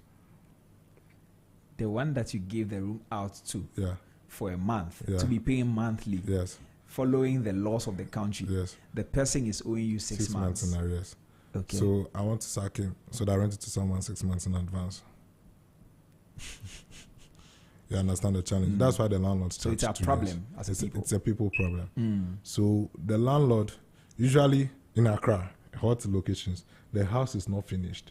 Someone wants to rent it. Yeah. So they're like, if you can give me 2 years, I can finish it with your money. And then you stay in that for 2 years. That thing is pretty good for the renter when you look at it economically. Because for 2 years, your rent cannot be increased. Okay. You've paid it off in advance. You have your peace of mind. But it's bad because you have to raise that money. You understand? So that's the challenge about the 2 years. Now, what it does to the landlord is that he's able to finish it, or if not about finishing it, he doesn't have to stress you on monthly basis. Okay. Because Ghanaians have indiscipline. We don't like to pay. So the rent situation actually forces us to discipline ourselves a little bit and raise it every 2 years. So the paying of 2 years rent is not something that the rent control can really change, because it's usually done in the interest of the tenant or in the interest of both parties, and the tenant is not compelled to abide by it. Okay. But he is forced by economic spaces because it's the only option available. So that takes us to the next stage. There is scarcity, and there is a law of scarcity, which I'll paraphrase that. Once there is short supply, the price will go up. Yeah, because demand will rise. You get it? So rent control cannot force me to rent my house for 1,000 cedis if there is someone offering me 2,000 cedis for it. Okay. So you think that we should, until we solve that particular problem, we can't even be talking about the enforcement of what is the laws that are in place. So we have to provide the houses. When the tenant has options, he can move out of the house anytime. But now the tenant doesn't have an option. So usually when you go to rent control, the issues are more of defaulting tenants than defaulting landlords. Landlords don't have a problem at rent control as much as tenants do have. Yeah, if you look at the records. Because the tenant, oh, sorry, I've lost my job. I cannot pay. If you cannot pay, you move out. Because it's a fancy place. You can afford another place for 20% of that price. You get it? So the crisis we have in Accra and Kumasi is not about the greed of landlords. It's about the urbanization of people to Accra and Kumasi, the migration of people to Accra and Kumasi. So one of the things that the government can do, which the previous government nearly did, is when they created the 6 extra regions, but they didn't really do the best of works. What that could have done is this. When you create a region, you create a regional coordination council, it comes with jobs and all those things. You create a minimum of 2,000 jobs in the Regional Coordinating Council. You decentralize a lot of things. But let me tell you what they did very wrong. They seem to be decentralizing the economy, and then they actually centralize a lot of the transactions. What do you mean? Oh, you don't know this? So what they did is that because they created the regions, we thought now we can do a lot of things at the regional capitals. But they moved a lot of things to national capital. So you still have to come to Accra to get a passport. You have to come to Accra to get a Ghana card. These are, certainly you can do it at the other places, but everything bounces back to Accra. You need to come to Accra to book a ticket. You need to come to Accra to get paid for a contract. You need to come to Accra to build a toilet at Javi. You don't have to even go to Ho to build a toilet at Javi. It's a municipal thing. It should be done by the assemblyman. So what we need in Ghana is decentralization. That's another thing the government can do. And when you decentralize, people think it's not even just about just job creation. When you decentralize, if I'm at Ziavi and I want to build a toilet, and I take a car 3 hours to Accra, back and forth, to take a check of 30,000 cedis, 6 hours a day, twice in a year, 12 hours, 2 working hours, 2 days lost just to take a check. Check that can be deposited in my account, and it reflects here in Ziavi. I just take it with an ATM card. You have to come and sign in person. Are you understanding the loss to the economy? All these things are affecting it, and these ones are not housing conversations. So people think it's not a housing issue, but it's a housing issue. So the contractor is going to now accumulate all those costs of coming and tipping everybody in Accra on the price of the toilet. So you see toilet that can be built for 30,000. They are building it for 60,000 cedis. You understand the issue? So we have to decentralize the economy. If we decentralize the economy, not too many people are coming to Accra. Even the stress on the motorway will come down. The road will last longer. Our shocks will last longer. We'll spend less money on transportation. We can do more. Everybody builds a house. Rent will come down. Only foreigners will have to rent. You understand? So if we don't decentralize the economy, actual decentralization, not the sentimental and ceremonious ones. Which ones are those? No, the ceremonious ones was creating the 6 regions. Okay. But they were not empowered to function as a region, I believe. If they were functioning as a region, the rent in all those regions should be pairing with the rent in Accra. Business, I should be able to go to OT to go and take a contract or do some business and those things. Since it was created, I've not been attracted in any way. Because even the road there is not good. I don't go to OT region because of the road. The road. So I'd rather come to Accra, I'd rather come to Kumasi to look for business. You understand? I see. So they have to empower them. You create the roads, you build bungalows for government workers. You create economies. You get it. You create a few industries. Then it becomes decentralized. People don't have to come here to come and do business in Accra. Once people are not coming to Accra, the pressure on the housing units in Accra is down. Then the rent can also come down because the demand would have come down. I hope you get me. Right. Well, 11 after 9, and this is Business Breakfast on Zed with me, Nitrebi Hammond. And this morning, I'm talking to Engineer Viglu. Yes. Viglu, who is an affordable housing advocate. And we're having a conversation on addressing the housing challenges that we face as a nation. And we're speaking about how serious it is, and we've mentioned a few things about what some other countries are doing. I was going to ask you that how does Ghana's housing crisis or challenges, I keep saying crisis, I don't know why I see it as a crisis, it's a crisis, compared to other African countries? I'm going to come to you on that. But that is what we're talking about this morning, and we've made a lot of points. You can join the conversation on WhatsApp on 0544321019, 0544321019, or call us on 030-3956-641, 030-3956-641, or check us on our social media platforms and engage with our posts at ZFMGH on Instagram, Facebook, and X, ZFMGH, and then Z Multimedia on YouTube. Right, let's get back into the conversation. Maybe you may want to, how is it different? Is it the same thing in other African countries? Do they also face the same housing challenges? Yes, we all have the same challenges eventually, but I spoke about East Africa, where they pay monthly and they live according to their capacity eventually. In Nigeria, it's worse than Ghana.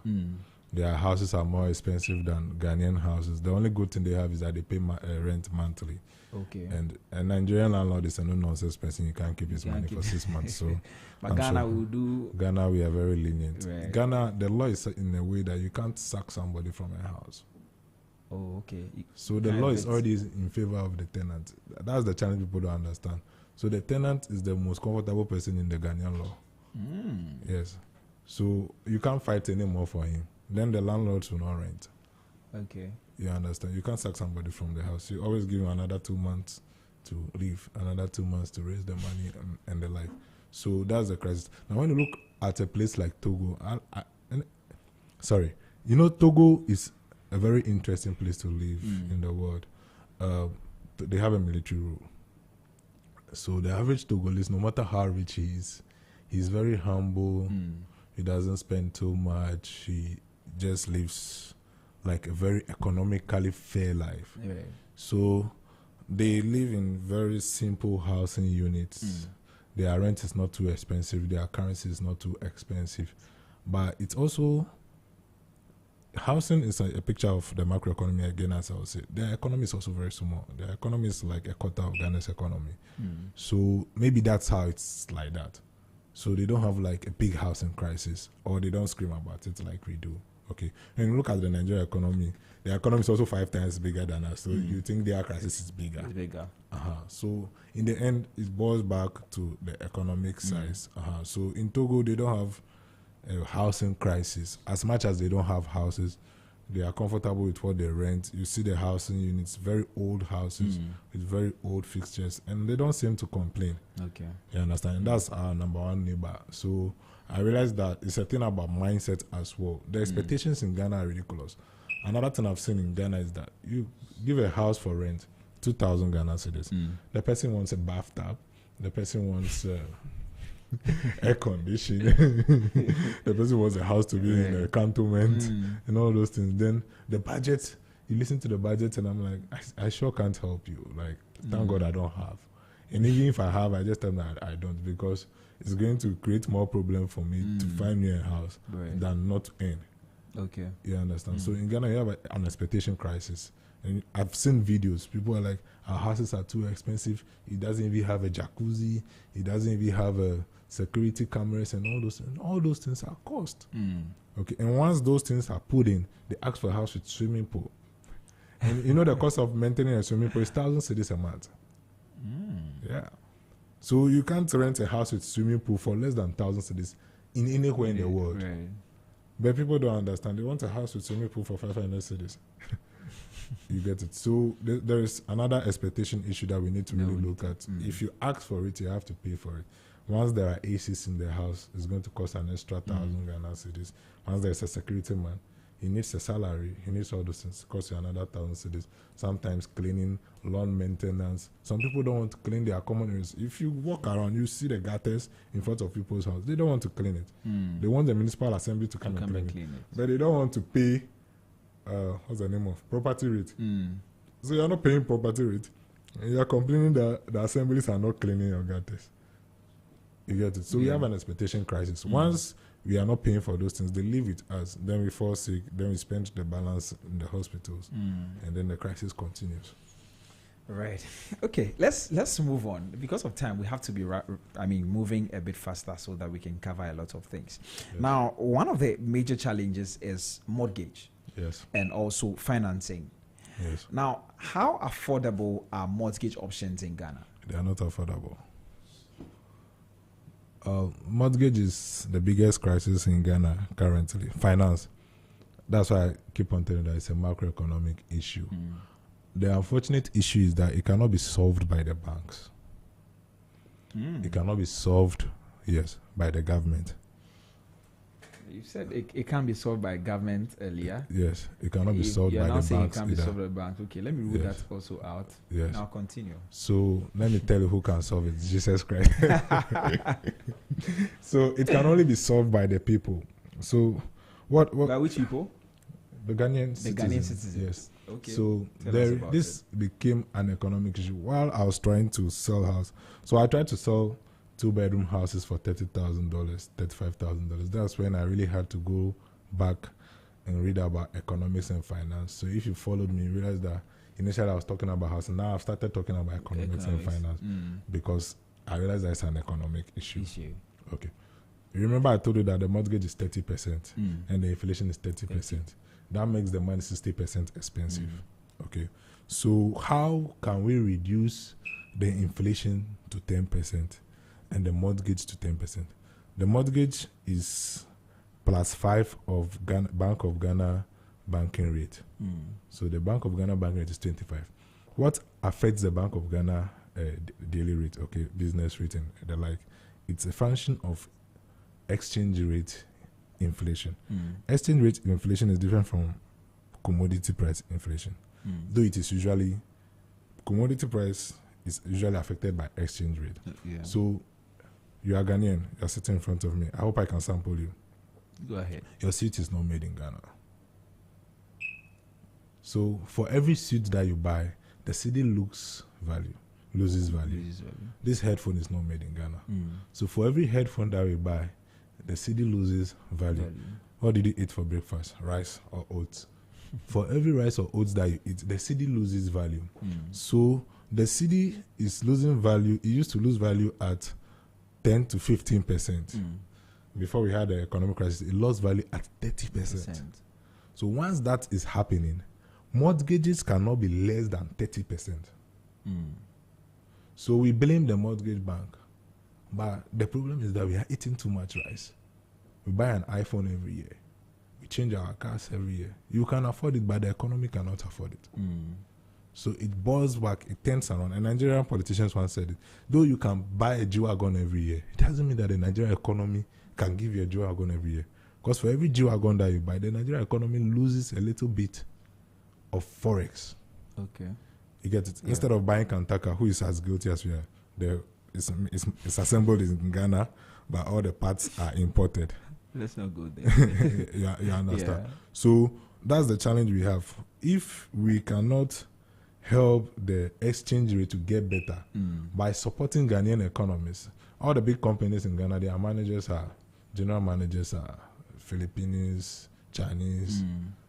They are imported. That one is also not, it's not an employer's problem. It's a Ghanaian problem. When you make a Ghanaian the general manager, the company collapses tomorrow. So they'll go and bring the Filipino. So when you bring a Filipino, you pay him $2,000 a month. At the end of the year, he takes the money back to his hometown. You understand? So the economy is too import dependent that our exchange rate is always losing value, and our indigenous commodities are always under high inflation to cope. So you see, Kube, it used to be 2 cedis. The next minute, 3 cedis. First now it's 5 cedis. 7 cedis. Oh, wow. Yeah. I mean, I've stopped taking the 7 cedis one. I just take it to my hometown. It's 5 cedis. In Accra, 7 cedis. You understand? Yeah. So there is heavy inflation. So mortgage will always be expensive. And then we hit at the mortgage bank. They cannot help us. Unless we as a citizenry begin to lean more towards made in Ghana goods. When Ghanaians become rich, they want to buy everything for it. Right. The moment we do that, the economy will never strive. Look at Malaysia. If you study the history, when they started the revolution, they started eat Malaysian food. They started trying to promote local economy. You understand? The next thing we can do is probably things like tourism, where we begin to attract people to this country. It's because I'm in the radio, that's why I'm saying this. If you give a Ghanaian the opportunity to speak about his country to an American, you will see what they will say. By the time you are done, you are sure they want to get a visa by the end of the conversation. So they say everything bad about their country so that they can leave. So all our good resources are leaving, and they are not even able to remit monies that they have made back. If you've tried remittance, you see that is also very, very difficult. Remittance is actually one of the key holders of this economy. And I don't know why the politicians never talk about it.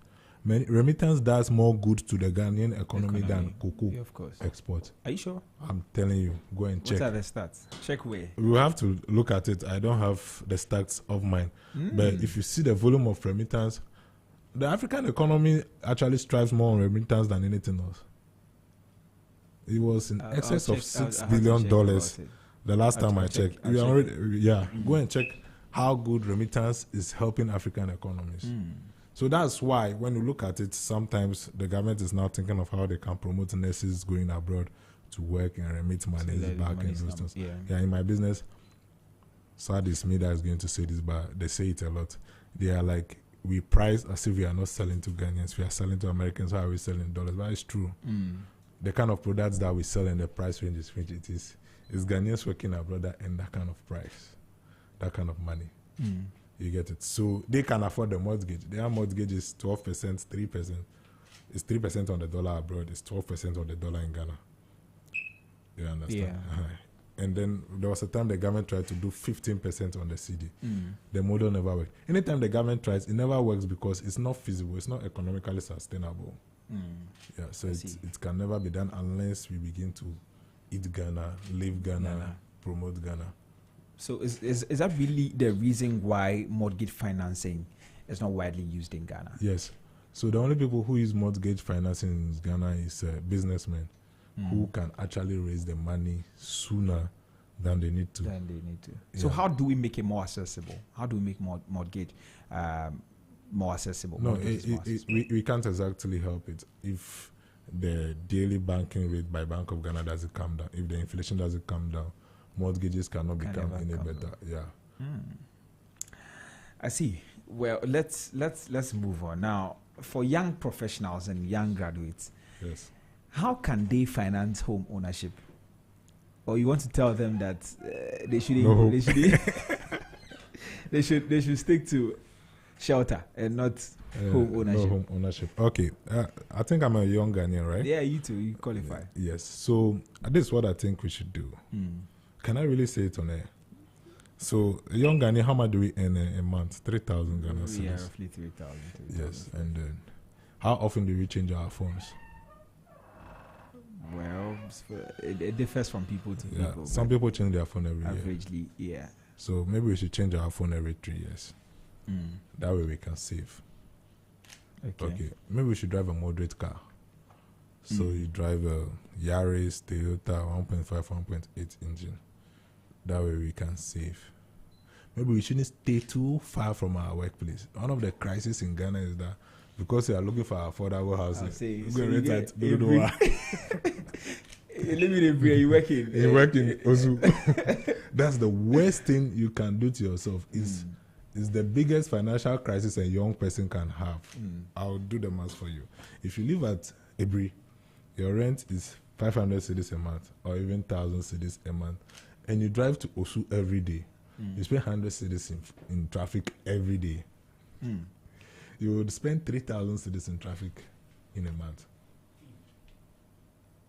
Repeat that. If you live at Ebri, because you want to pay 1,000 cedis a month for rent, and you come to Accra every day of the month, you drive to Osu every day and back, you spend an hour in traffic and back. You will spend 3,000 cedis on fuel in a month. I agree. But the only thing is that, when we are paying small, we don't see it. That's the solution to affordable housing on the other side.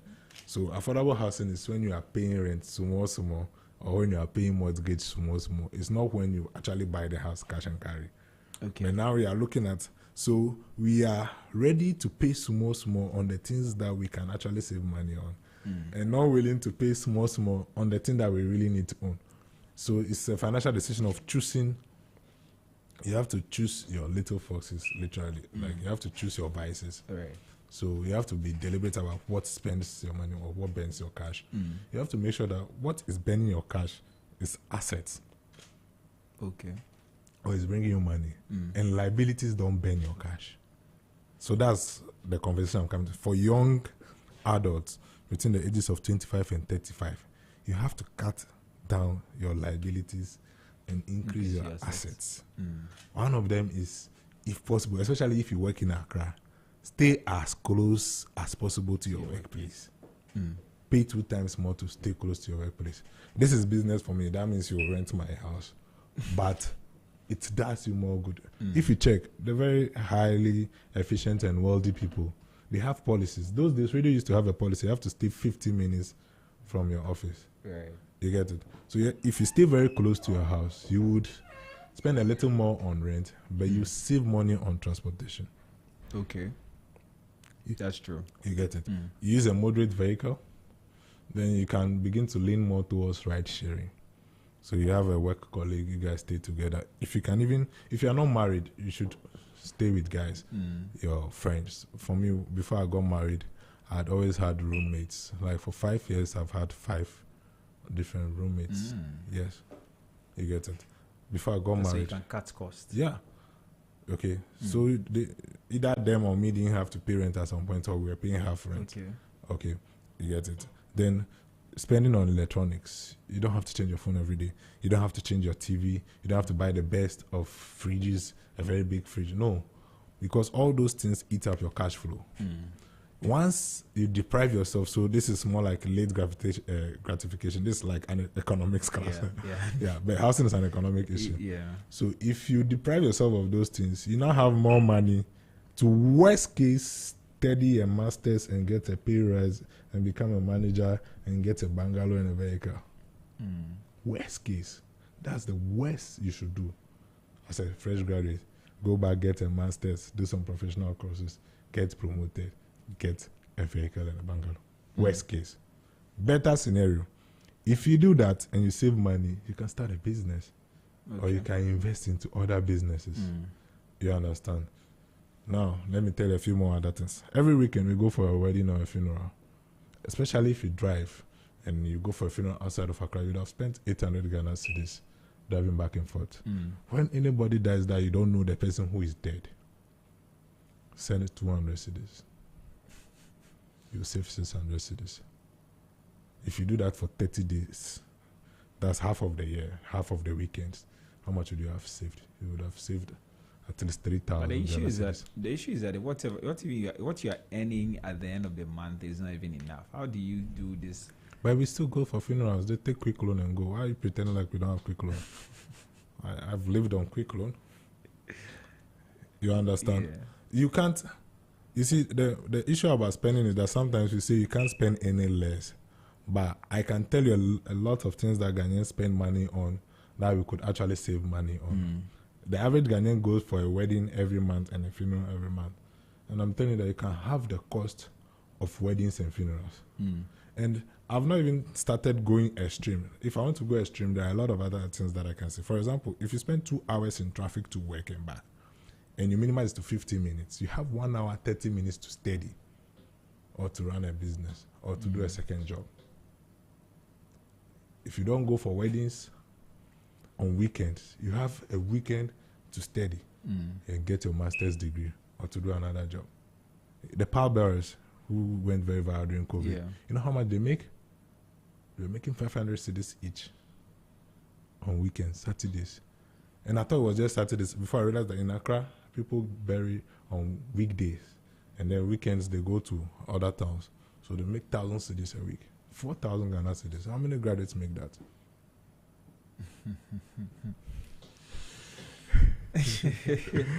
I know if we want to talk about some of these things, we'll spend a lot of time. So we have to save money. We say that 3,000 Ghana cedis is not enough. I've showed you how to have your rent, staying with friends, how to minimize your cost of electronics usage, even credit. The average Ghanaian spends 10 cedis per gigabyte MTN. They buy it every day, so they spend 300 cedis a month to get 30 gigabytes. You know that with 350 Ghana cedis, you can get 95 gigabytes, 3 times more. The thing is about taking out money in bulk to purchase, but that is the best. That's the best. Than buying in bits. In bits. Well, 28 to go before the top of the hour, and this is Business Breakfast on Zed 101.9 FM. It's been an interesting conversation so far. I've been talking to Engineer Viglu, and we're talking about the housing challenges that we face as Ghanaians, and he's giving some very good insights as to how you can live efficiently as a young professional or a fresh graduate, so that you can own a home. I'm a guy, so pardon me. Right, so I want us to go into talk about renting and owning a home. Yes. All right. Which one do you agree? Is it better to rent or buy a home in Ghana's current economy? Literally, it's better to buy, but can you afford to buy? Yes. So it's better to own a home in anywhere in the world. It's better to own a home, but owning a home is a luxury because you might not be able to afford it, as I said. And then the next issue that happens is that people begin to try to do it anyway. So they buy very cheap land outskirts of town, build very big houses that takes them forever to build. And by the time they're done building, they can't stay there because it's too far from town. So they don't make good decisions when they try that. So fresh graduates, if you've not had 10 to 20 years of experience working, you have to rent. Okay. Rent a modest place, not too far from town. Don't go and rent a very nice house far from town. Rent a modest place closer to your workplace. Then you begin to save money. You earn more money by getting promoted at work and do stuff, or you start a business, you make money, you invest. One of those three things. Get promoted, start a business, or invest in another business. You make money. Now, every money that you make, you begin to invest it into owning a house now. Okay. So you go to any of the real estate developers, they have a 3-year plan. Say, okay, the land is just $20,000, $30,000. It's a lot of money. You pay for it anyway. Then you start building. Okay, in the next 5 years, you would have owned the home. Then you can move in there. If not, to buy an apartment. There is another problem in Ghana. We don't like apartments. And I tell people that if you buy an apartment in your 20s or 30s, by the time you are 60, you have a lot of houses. But if you decide to build your dream home in your 20s and 30s, you may not finish by the time you retire. You get the logic. Yeah. So if you get a chance, an apartment is still going $50,000. You don't have to prove anything to anybody by buying a $500,000 house. And I think that's one of the challenges. Yes. Many people want to do their dream, build their dream home, own their dream home, and all of that. Yes. But I was listening to somebody who was saying that instead of doing 2-bedroom, 3 bedrooms at a go, you could actually start from 1 bedroom. Yes. And then as your income increases, or you begin to get some more money, you can expand, then get to 2, 3, and then you keep going to how many you want to. Exactly. And you can scale down anytime you want. Yeah. That's the truth. Most of the rich guys that I've met, their first homes was a studio apartment. The average Ghanaian who has a 3-bedroom house never bought a studio apartment. What it means is that it took them more years to get their first home. Yeah. And then that meant that they would have been frozen the capital, or they would have idled the capital. You see, when you start talking finance, you realize that when you are even idling the money, it's opportunity cost. You are losing that money. So instead of waiting to become general manager and earn 15,000 Ghana cedis before you own a home, while you are earning 3,000 to 5,000, you could have started making deposits. Okay. For a studio apartment, $30,000 to $50,000. When you are done, you are not married, you can stay in it. Girlfriends don't mind staying in studio apartments with you. Brothers don't mind staying in studio apartments with you. Even mothers can visit you in a studio apartment. When you get married, you can marry into a studio apartment. Okay, it's when you start giving birth that you need something bigger. If you make this decision early enough, by the time you start giving birth, you will be able to afford a 1 or 2 bedroom house. Then you move out. You get it. Right. Then you, by the time you have the big family, you want to organize house parties in your 50s, you can afford it. And then when you retire, you realize that you don't need a big house because you will be left alone. Your kids are probably they'll be abroad. If you're able to have a nice house in Ghana in your retirement, your children will not like the country. They'll live abroad. Okay. Then you now begin to tone down into smaller units again. Well, if you strangle yourself to prove a point, you may never even make the point. You may never make the point. Yes. Right. Okay. We have a few minutes. We have some 13 minutes. 23 minutes to go. So we'll talk about. We'll finish on the rent versus home, and then we'll talk about government and policy intervention. I know you've talked a bit about that. Then we talk a bit also about the private sector coming in play. Into this whole conversation. Now, what I want to know is what can be done to control the excessive rent increases? What can be done? Nothing. The rent price is a function of an unset economy that is called ROI. I've been really looking into this, and anytime I see the numbers, I get depressed. I have a business that is not making money for my investors. That's my biggest nightmare. So my investors are not happy. What they are going to do is that they are going to take their money and put it into treasury bills. That makes 25% per annum. When they make 25% per annum in treasury bills, they'll rather put the money in treasury bills than invest it into businesses. What it means is that their money pays back in 4 years. Now, what it means is that the worst investment to do is treasury bills. It's the safest. It has the least returns. Okay, it's only in Ghana that it seems that profitable. Abroad, treasury bills would have been 2-3%. So instead of building a house that is very tedious and they'll steal your money, workers and land guards and all those things, people just put their money into treasury bills and earn money. Okay, but if I decide to build a house, I have to make my money back in less than 5 years. If you work out the math, it's not possible.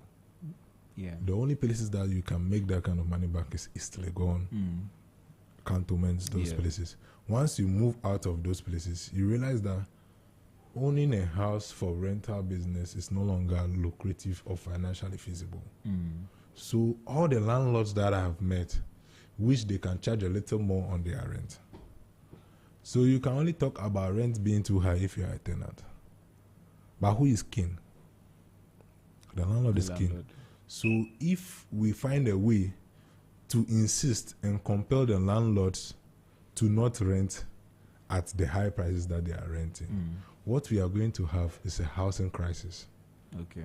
Now we only have affordable housing challenge. But if the landlords are no longer building, if people are no longer investing into real estate, if there are no longer houses to rent, now there will be people with money looking for house to rent, and there will be no houses to be rented. Right. So what we have now is even a better scenario. Now there are at least houses available, people don't have money. So is that why government is not clamping down on landlords and all of that? Yes, that's why the conversation ends in parliament. But once you begin to research into the feasibility of the decisions, it cannot be done. That's why you study all the resolutions or revolutions that have happened. You realize that in the end, the people were not happy. It happened in Zimbabwe. Now the people have the money, and then the products are so... You get it? Right. Okay. We'll just move on. We'll just move on. So what policies must the government, and I want you to be more specific about these ones and speak directly to government if you can.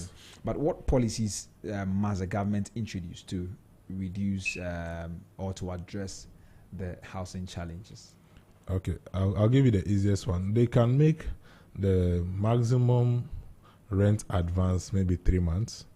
Then they insist that you pay security deposit of 1 month, and the law should be conclusive that under no condition shall a tenant exhaust his security deposit and not vacate the house. Explain. So what that is going to do is going to solve two people's problem in one shot. Right now people are charging 1 year, 2 years in advance.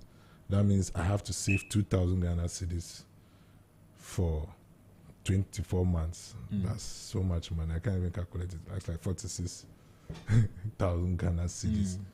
46,000 Ghana. That's business capital to give to a landlord to be able to stay in my house, a 2-bedroom house.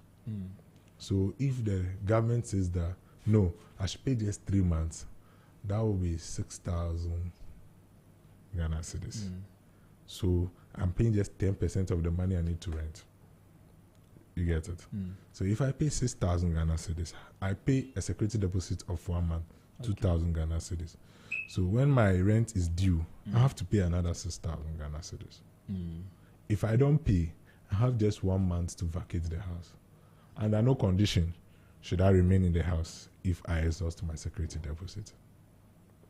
Because legally, you even have to leave once it's exhausted. Then the security deposit is used to restore the shape of the house. You have to paint it back as it were before it came. You have to fix any issues, the light and all those things, because people like to just damage stuff. Ghanaians, we are terrible.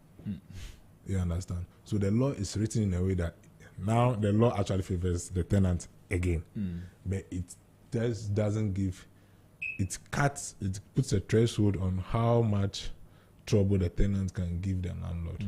Because once you exhaust your place, the landlord needs his money, and it's a 2-bedroom. Move into a 1-bedroom. Move into a single self-contained in case you've lost your job or something, so that the landlord cannot get his money from someone else. Because there's a cash flow issue. Sometimes the landlord also has a loan he used to finish the house he needs to service. Right. You get it? So this one, I believe, will favor both parties. And it has to be concluded. If you reduce the maximum tenure of advance payments, compel the tenants to leave when it is due to leave. So that would really, really help. Okay. The other thing they can do is that they can reduce the taxes on mortgage. Do you know that mortgages have tax? Yeah, I think I don't know, but I think it's about 15. Or it's not up to 15. It's about 7.5. Oh, okay. You get it. It's a service. So if you reduce the tax on mortgages, it makes it a little more affordable. If you reduce the tax on building materials, it makes it more affordable. If you reduce the tax on house purchase, it makes it more because in the end, all these things are passed on to the tenant. That's the thing about finance that people don't understand. Any cost that is incurred during the process of manufacturing or transaction of goods is paid for by the end user. Consumer. Yeah. So the end user is feeling the pain. The government said, the businesses are making money. It happened when MTN, the telecommunication tax, they introduced the tax because MTN was making profit. My data short. It was so painful. Right. That tax really paid me more than accommodation tax because I live more on data than I spend time in my house. You get it? So if they can incentivize the tax or if they can minimize the tax, it will also reduce the cost of that. Okay, so that's the second thing they should do. Maybe you can add one more. Yes. And then we talk about private sector. The third one they should do, now the challenge is that ECG and Co have been privatized, but what they can do, MTN SIM card. The MTN SIM card used to be applied for and our parents paid 100,000 Ghana CDs, old CDs then. But that money was a lot of money then. Now the SIM card is almost free because once you have the SIM card, you will buy data. Yeah. So ECG meters should be given, you just apply and you take it. Once you have the meter, you will pay for the ECG. So there will be a 125% inside the bill so that the person doesn't have to pay upfront for it. Water meter should be given for free. Road networks should be done. MTN router is almost free because you pay 350 cedis for it and you get 350 cedis worth of data when you buy it. You get it? So you are not paying for the router. Okay. So the government and the utilities, they are all provided. Once it is provided, they save 10% of the cost of a house, and if possible, including the infrastructure. Okay. And then the last one, they can do land bankings. They should zone lands. Okay, at very targeted areas. And so if you want to do affordable housing, you can come and take this land, tax waivers. They speak to Grader, who is doing a better job than government in the provision of affordable house, to come in there and then develop houses. That will be way more affordable than what we have now. Right. Okay, now let's talk about the private sector. You talked about three things, and so I think that should help. But let's talk about private sector. How can the private real estate developers contribute to this this housing challenges that we face in Ghana? You're speaking about what government cannot do and all of that. Tell me what private sector can do. This are my bosses, so I can't really talk again there. Okay. The private sector, they try. They have an issue because one of my bosses once said, when we started, the houses were $30,000. Then the consumer said, we wanted bigger rooms, remove the louver blades, put glass, put AC. So the things they asked for actually made the houses very difficult. Right. The other thing we tried to do was we tried to build apartments, and then people didn't like apartments. They didn't want to buy apartments. So it's going to be very difficult for the private sector to help. But thank God we are calling the private sector. I'll tell you what can be done. Businesses, can build or support enclaves for their employees. So MTN, big corporation, they can have 10 houses where their employees pay monthly rent in every region or in every district. Something subsidized, affordable for them. I don't do subsidy. Let's just call it so subsidy. Someone else is paying, and then it becomes a recipe for corruption. Right. Because someone will have a house and still take it and rent it out to another person. Yeah. So once you start doing subsidy, then you are entering crisis. But it should be just very, very affordable. So because you're an employee, you can pay monthly. You get it, and it's deducted from your salary. You don't even feel the pain. You know, the one that is deducted straight from. You don't even realize it. But when it comes to you, you have to release it. Then you have an issue. Right. And once you are sacked, hand over every corporate, including your house. You leave. And actually, that was what I was talking about during our business brief segment. So we have a segment called Business Brief where we get to share some tips. And I was sharing Dangote Cement. That's what they did for the people in Nigeria. They realized that they were struggling, and then they decided to put in place those structures for the people to, their employees to be able to own certain, have some accommodation and all of that. And that actually helped them even boost the productivity for their workforce. But continue. Yes. So my former employers actually, and it works very well. It can even work better when you begin to do the young employees within their first 5 years. You can pay them in rooms. Yeah. So they pay way less, very close to the office place, and then you can have a shuttle busing them to the office and back. So if it's far from the office. So within your first 5 years, your salary is not too good, but you become very rich. I just hope they don't use the money to do other stuff. But by the time you realize you can literally buy, that's why the best jobs in the world is the seaman job. They go to work for 6 months, out of reach for everybody. They don't spend their money. They come back with $60,000. You understand? Yeah. For 6 months, you don't spend on food, you don't spend on accommodation, you don't spend on dressing. So those kind of stuff. So corporates should make uniforms for their workers. Like, you don't have to even give them the uniforms, but if there is a structured uniform, always wear blue, always wear white. Your workers don't have to spend on dressing. Right. You shuttle them. If you shuttle them, you don't spend on accommodation. So if you have a job that you have all these things, you have to thank your boss every morning. You have to include him in your prayer topics. You understand? Right. So if corporates do this, once you get employed by these companies, you don't have to rent from the traditional landlord. And then it will ease the stress on the demand for the traditional homes. Once the stress comes and the demand goes down, the rent will go down. Other people cannot afford it. Right. You get it? So you solve the problem at one end, and then you reap the effect on the other side. So this one can be done by government. Government should tell them that once you employ 100 employees, you should at least house 10 of them. Okay. It has happened before. Operation Feed Yourself. So you said Operation House Your Employees. It was, John Rollins who spotted this when he brought ability to pay. It used to be a policy back in the days. He was doing a good thing because Ghanaians were becoming over-reliant on their employers. That's the thing about good resolutions. It makes the populace very redundant and overly dependent on external factors to solve their problem. But it can be done. So Operation House 10% of your employees. And it can be done that 5% higher end employees, like the managers, senior managers, and then 5% lower end at least. But we are maybe talking about, can we mention those professions? The professions that don't need special skills. So a security man, cleaning, and those things. You can learn those jobs in 6 months. The thing about those professions is that when you find yourself there, don't stay there for too long. Quickly gain another skill and leave there, because you cannot become a millionaire being a cleaning employee unless you start up a cleaning company. You get it? So we can do that.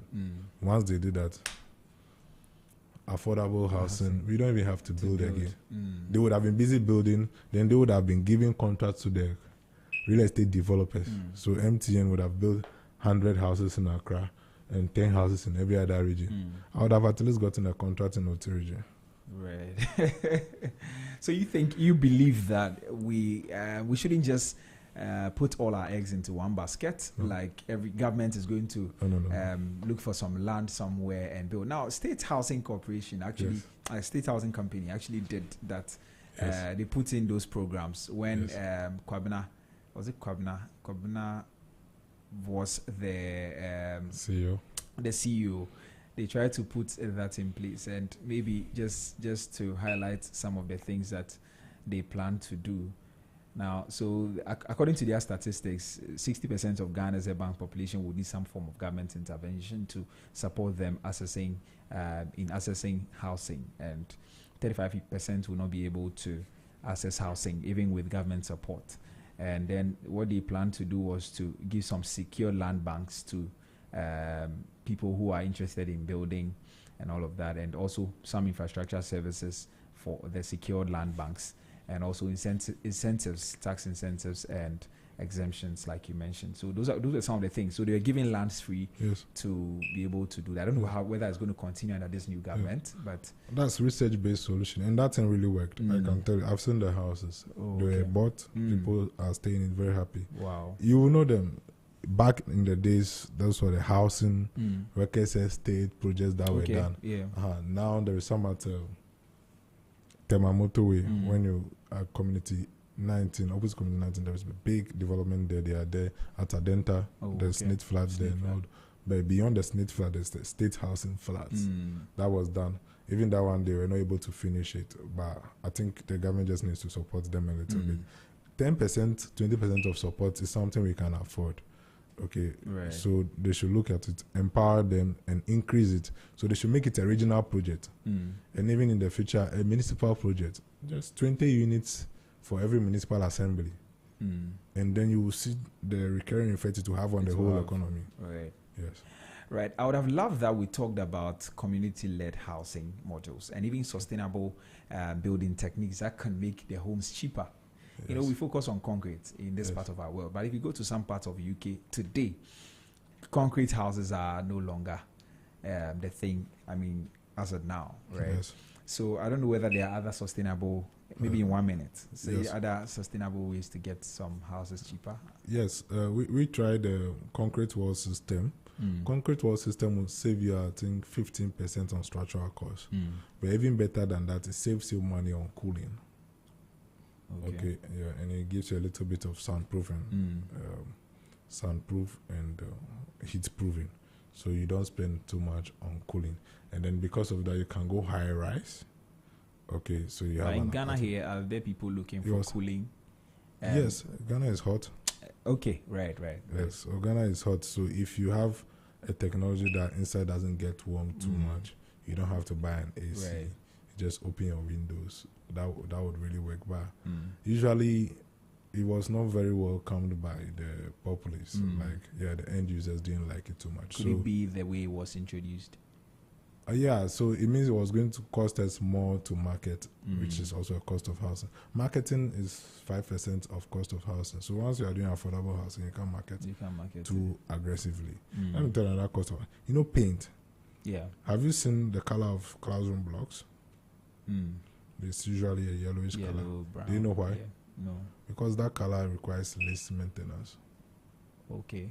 That's why a luxury house is painted white. You paint it every 6 months. But school blocks are painted that color. You can paint it every 5 years. Okay. So when you are doing affordable housing, you would lean towards those colors. And people come to buy, they are like, the house looks like a classroom block. They can't stay here. You want a laser machine? Right. Let's wrap up.